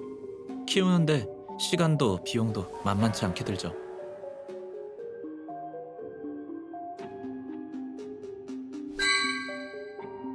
이 꽃잎이 이번 사건 결과를 뒤집을 수도 있는 가장 중요한 증거가 될 테니 어서 챙겨둬요.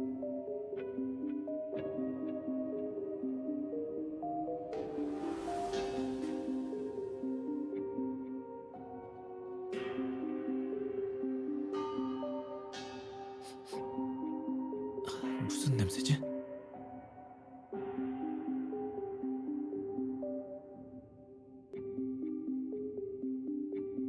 이쪽으로! 날 따라와요!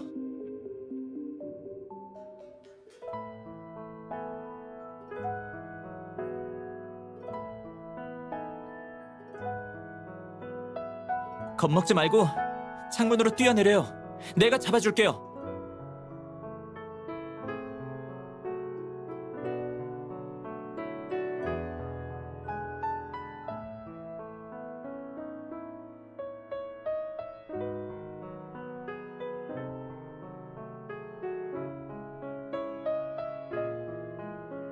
발목 접질리지 않게 창문 틀 조심해요. 아직 불길이 크게 번지지 않았어요. 그러니까 당황하지 말고 천천히 내려와요.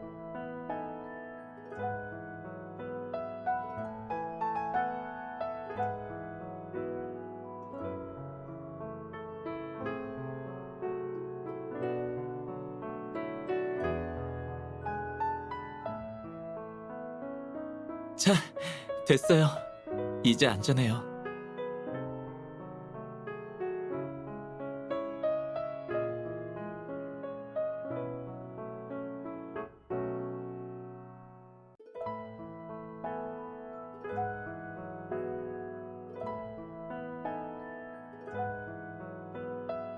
나한테 고마워할 필요 없어요. 내가 하는 사건 조사를 도와주지 않았으면 겪지 않았을 일이잖아요.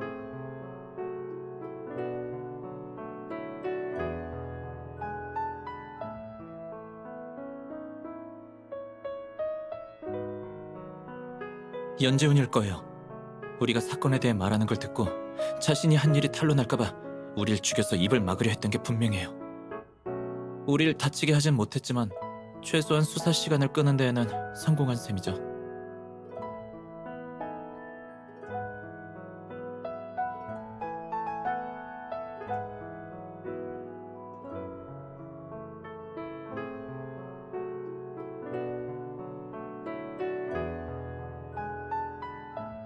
알겠어요. 우린 지금 바로 항구의 창고로 출발하고 엄 반장님께도 그리로 가서 체포하라고 알려드려요. 네, 연재호는 왜 우리가 그를 의심하기 시작했을 때 움직이지 않고 이제서야 불을 질렀을까요? 제 생각엔 우리가 서재에서 호수 위의 배를 찾아낼 수 있는지 보려 했던 것 같아요. 이젠 우리가 그 그림이 어디에 있는지 알았으니 그림을 찾으러 갈 이유가 생긴 거예요.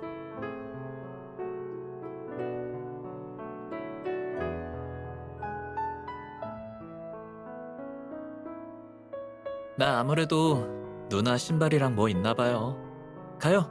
내 차에 한 켤레 준비해뒀어요.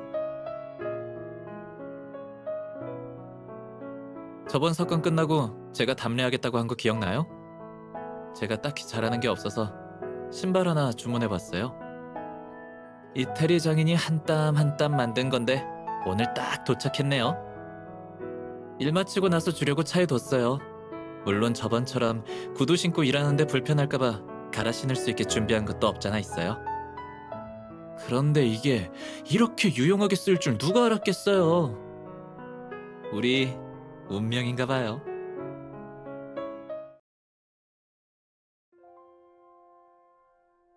황 선생님이 남기신 주소는 항구의 W901 창고예요. 제가 다녀올 테니 누나는 차에서 기다려요.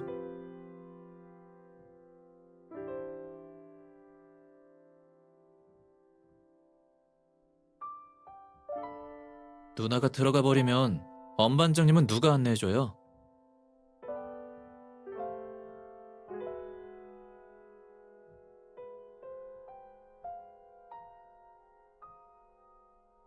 내가 엔터엑스에 속해 있다는 건 진작 눈치챘겠죠?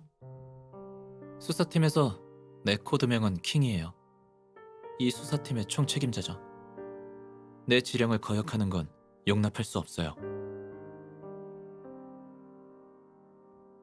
연재훈이 범죄를 저질렀든 불을 질렀든지 간에 지금 매우 불안정한 상태일 거예요.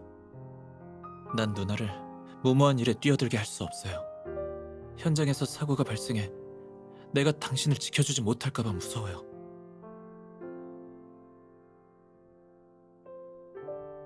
안 돼요. 창고의 수많은 예술품들은 모두 진품이에요. 연재훈이 창고에 불을 질러 다 태워버릴 수도 있어요. 아무것도 못하고 가만히 서서 보고만 있을 수는 없어요.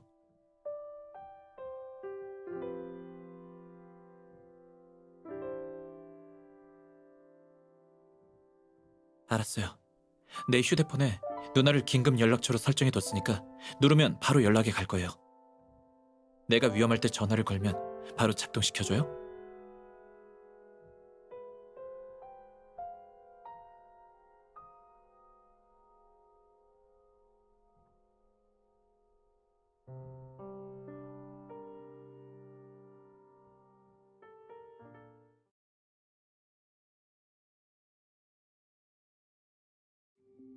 연재훈!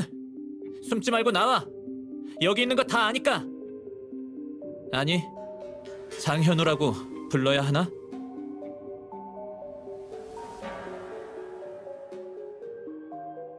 내가 누군지 어떻게 알았대? 온 힘을 다해서 티를 내는데 어떻게 알았는지 물어보면 뭐라고 해야 좋을지 모르겠네. 예술 관련 잡지 편집자였던 걸로 기억하는데 학교 다닐 때 유화 좀 배웠었나 봐. 황 선생님이 너에게 고흐의 작품을 가르쳤었는데 붓터치가 풋내기보다도 서툴다고 하시더라고. 남인 척하는 거 피곤하지 않아? 너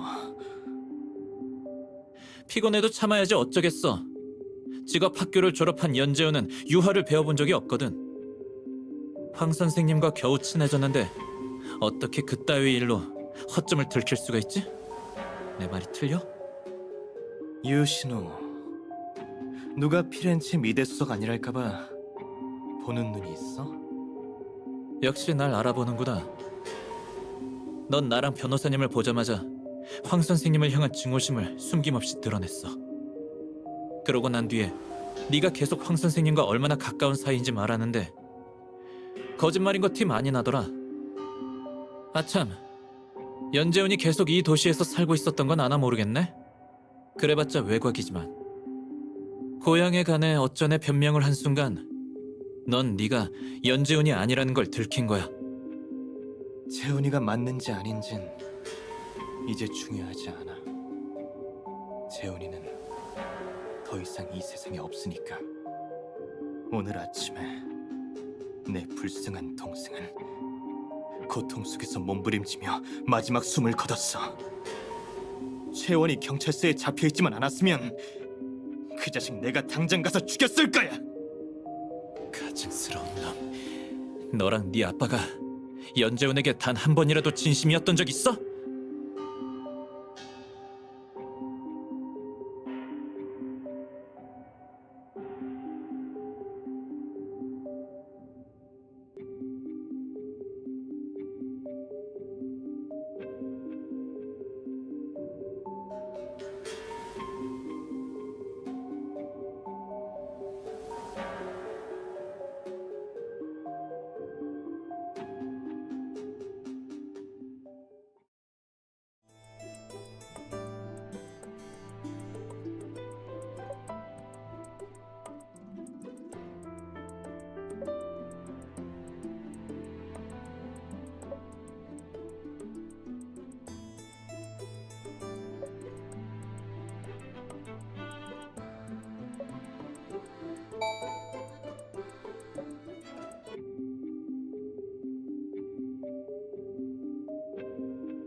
그게 무슨 소리야? 네가 언제부터 연재훈이 됐는지 맞춰볼까? 네 부모님이 분신 자살로 돌아가신 그날부터지? 헛소리 하지 마. 그날은 너네 쌍둥이의 생일이었고 그래서 아버지가 같이 생일을 보내자며 연재훈을 불러들였을 거야. 하지만 그날 넌 별장에 없었어, 그치? 늦게 퇴근해서 그땐 아직 도착을. 그때 도착을 못한 거야? 아니면 네 아버지가 당부하셔서 일부러 안 간 거야? 그것도 아니면 너네 집에 큰일이 났는데 얼굴 한번 안 비칠 수 있는 이유가 뭔데? 사건을 내보냈던 언론과 경찰들은 아직도 장가인 아들이 너 하는 줄 알아. 한마디로 이건 네 아버지가 온 식구를 바쳐서 세운 도주 계획이었다는 거지. 그 사람들이 죽는 순간 빚쟁이들이 더 이상 널 쫓아다니지 못할 테니까 말이야. 그걸 네가 어떻게? 30년 동안 얼굴 한번 본 적 없는 아들과 30년을 키운 아들, 누굴 살릴지는 안 봐도 뻔하지 않아? 평범한 집안이라면 이런 선택을 한다는 것 자체가 말이 안 되는 일이겠지만 재력가라면 말이 다르지. 우리 집은 사랑이 넘친다지만 난 이런 일을 많이 봤지. 장가에 살아있는 아들이 하나밖에 없다는 말을 듣고 대충 예상은 했어. 근데 내 변호사가 네 정체는 몰랐으면 좋겠네. 이런 더러운 재력가 레퍼토리는 평생 모르고 사는 게 가장 좋겠지만 엄청 똑똑하셔서 숨길 수나 있을지는 모르겠다. 다 맞아. 내 아버지가 날 동생 신분으로 하루하루를 살아가게 했어. 근데 누가 알았겠어? 내가 그렇게 황제하의 간병인이 될 줄. 이거야말로 하늘이 주신 복수할 기회 아니야? 황제랑 최원의 죽음만이 하늘에 계신 부모님과 동생의 아픔을 위로할 수 있어.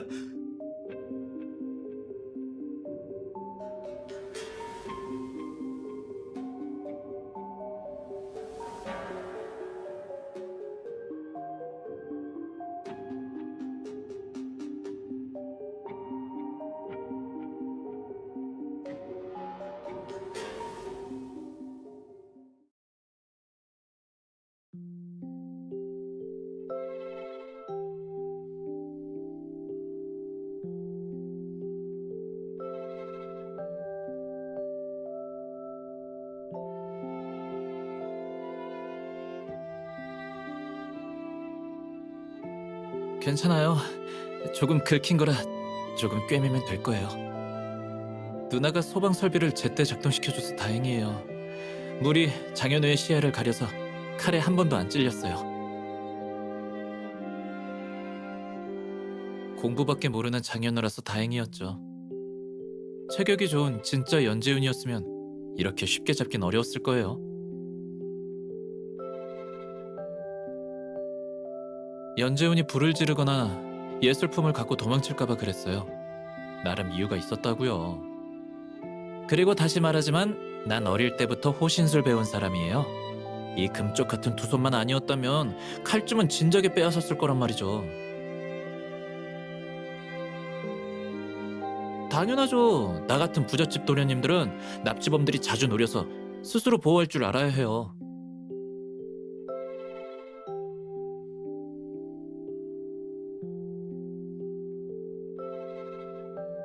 진짜 괜찮아요. 그냥 집에 가서 가정이한테 치료받으면 돼요. 하루 종일 여기저기 뛰어다니느라 피곤했을 텐데 먼저 가서 쉬어요. 비서가 데려다 줄 거예요.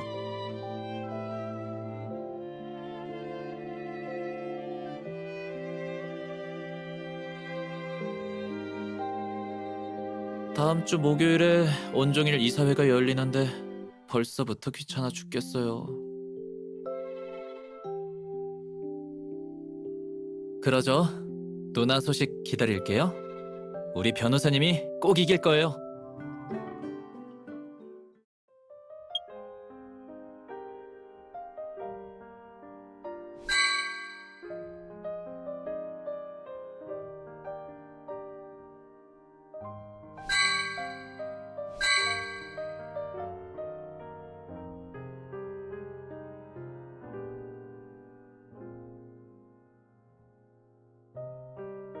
연재훈, 아니 장현우는 어떻게 됐나요?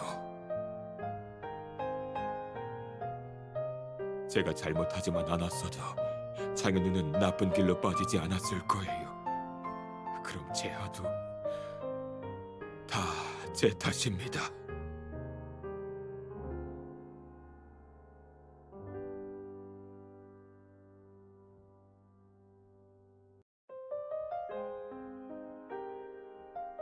경매품 바꿔치기 사건은 변호사를 선임하지 않을 생각입니다. 원고의 그 어떤 요구사항도 모두 받아들일 겁니다. 속지 않은 마음으로.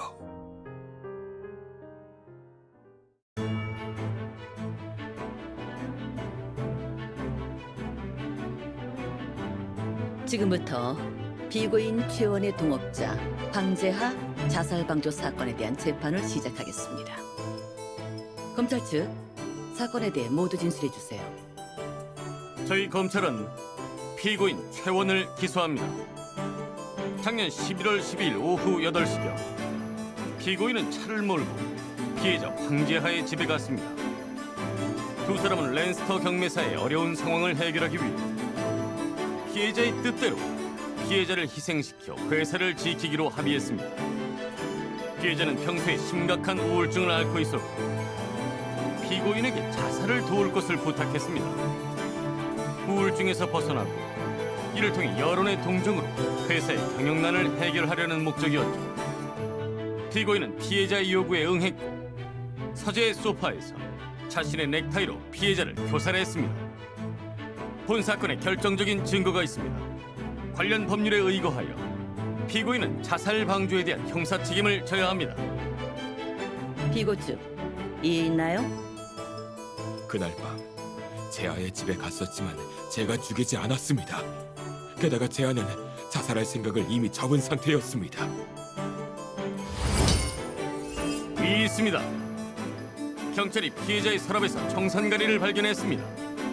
이는 피해자가 자살하려고 했다는 증거입니다.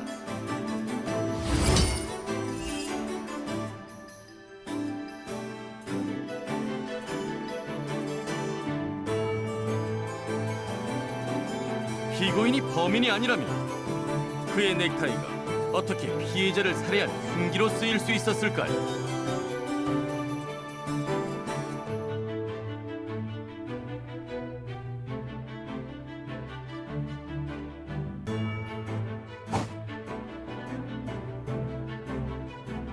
그러면 사건 당시 피해자의 집에 또 누가 있었다는 겁니까?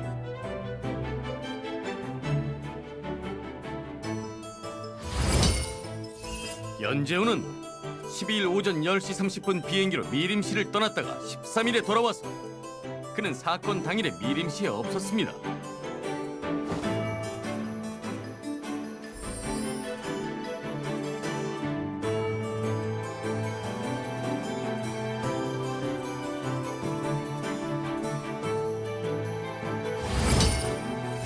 연재훈과 장현우는 다른 사람입니다. 변호인의 증거는 전혀 설득력이 없습니다.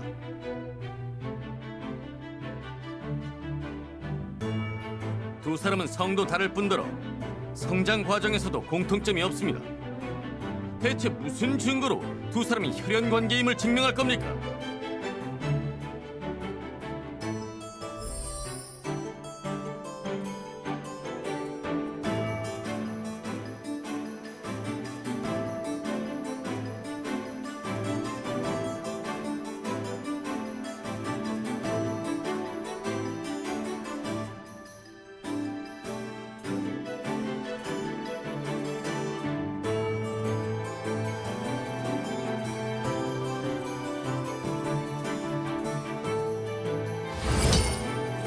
이 있습니다.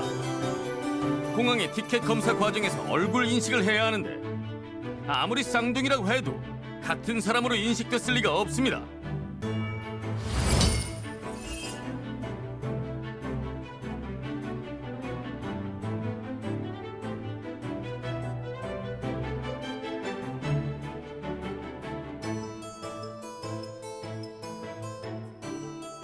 인정합니다. 연재훈을 법정으로 소환하세요. 저는 사건 당일 미림시에 되돌아온 적이 있지만 제가 안 죽였어요.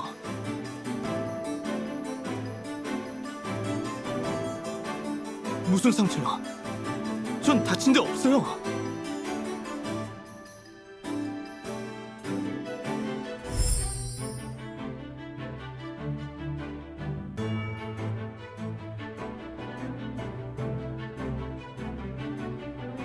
전 그냥 집안일 하는 사람인데 무슨 예술이에요?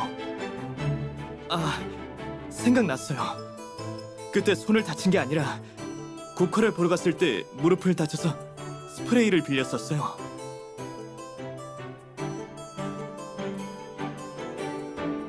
네, 그 도시는 국화 말고도 유명한 게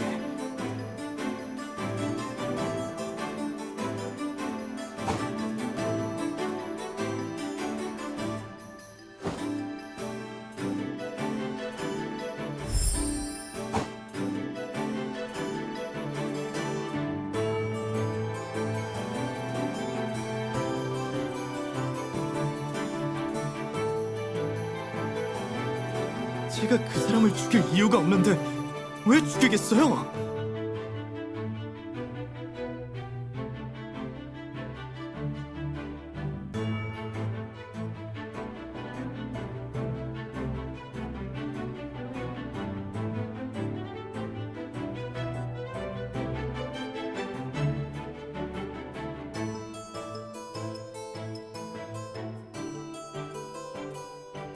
그렇다고 치죠. 전 장태웅 그 사람이 키운 것도 아니고 그 사람은 서로 알게 된 지 얼마 안 돼서 죽었기 때문에 딱히 느낀 정이랄 것도 없습니다. 제가 그런 사람을 위해 살인죄를 감당할 가치가 있나요?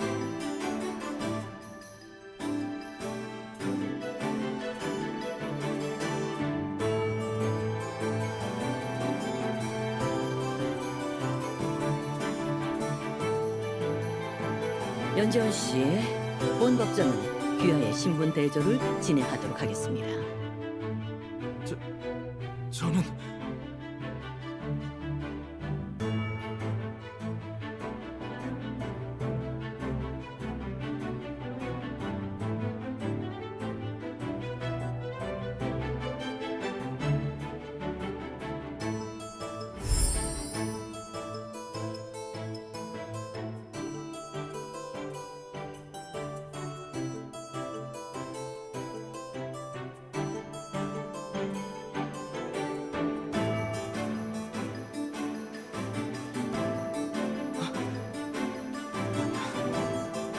그 사람은 우울증 때문에 항상 죽고 싶어 했다고.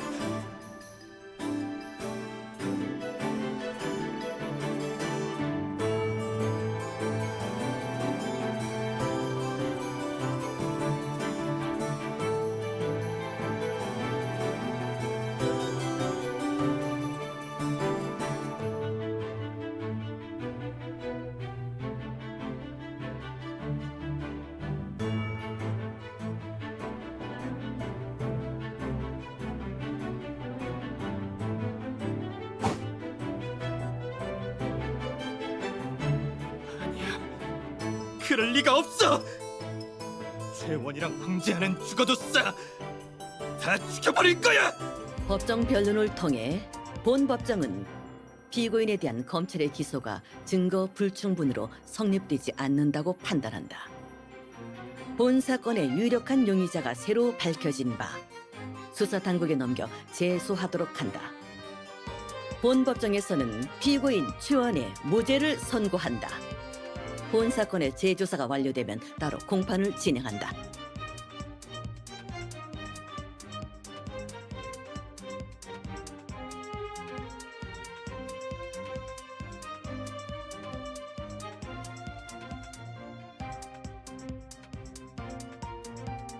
재판을 폐정합니다.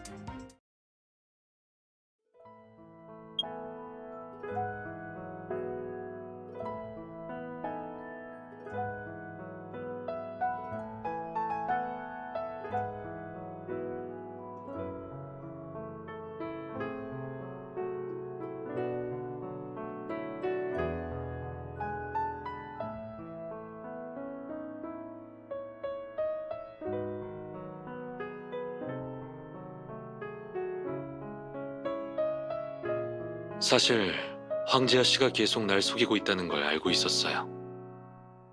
그는 내게 여러 일들을 숨겼죠. 연재훈도 그중 하나예요. 심리치료는 환자의 협조가 필요해요. 황재하는 매일 괜찮은 척했어요. 그에게 문제가 있다는 걸 눈치챘지만 그 문제의 근원이 뭔지는 찾지 못했어요. 그는 치료 말기에 죽겠다는 생각을 버렸어요.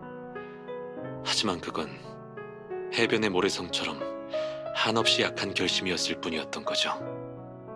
연재훈이 넥타이를 목에 거는 동작은 마치 파도처럼 그 모래성을 가볍게 허물어뜨렸죠.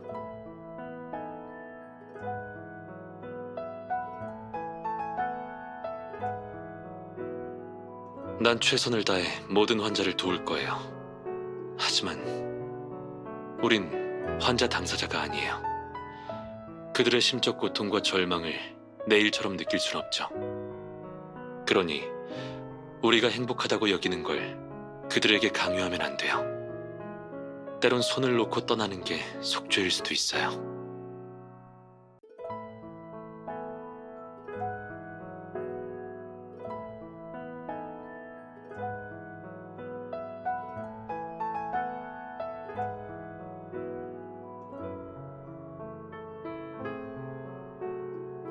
X03A 검사 결과가 나왔습니다. 안에 금지된 성분이 들어있네요.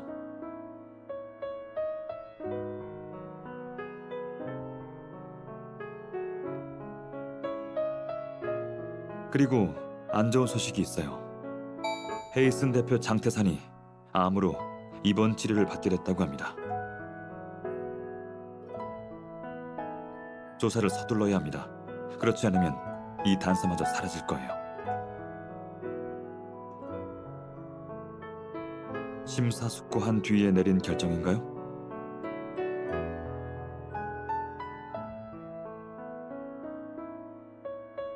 백은후, 코드명 리브라입니다.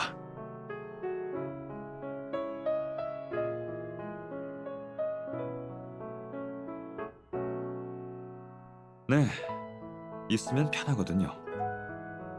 급한 건 아니니까 천천히 생각해봐요. 일요일에 본부에서 미팅이 있어요.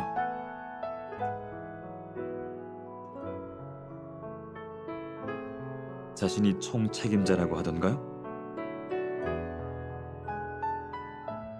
변호사로서 이런 뻔한 거짓말을 분별할 수 있는 능력을 갖춰야 한다고 생각합니다.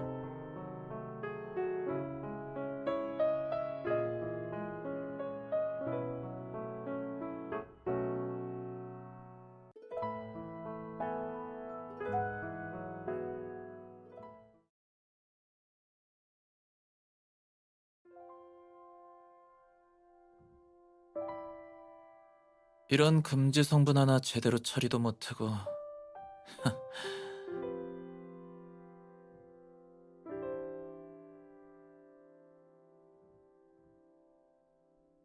비밀 조사 요원?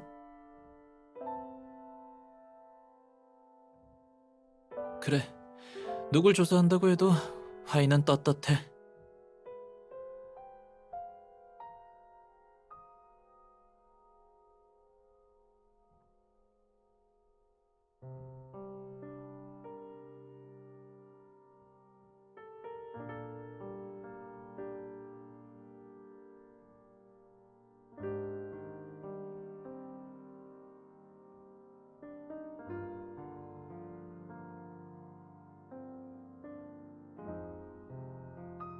무슨 일이에요? 저 바뀌니까 용건만 말해요. 경솔하게 행동하지 마. 새로운 임무가 있어.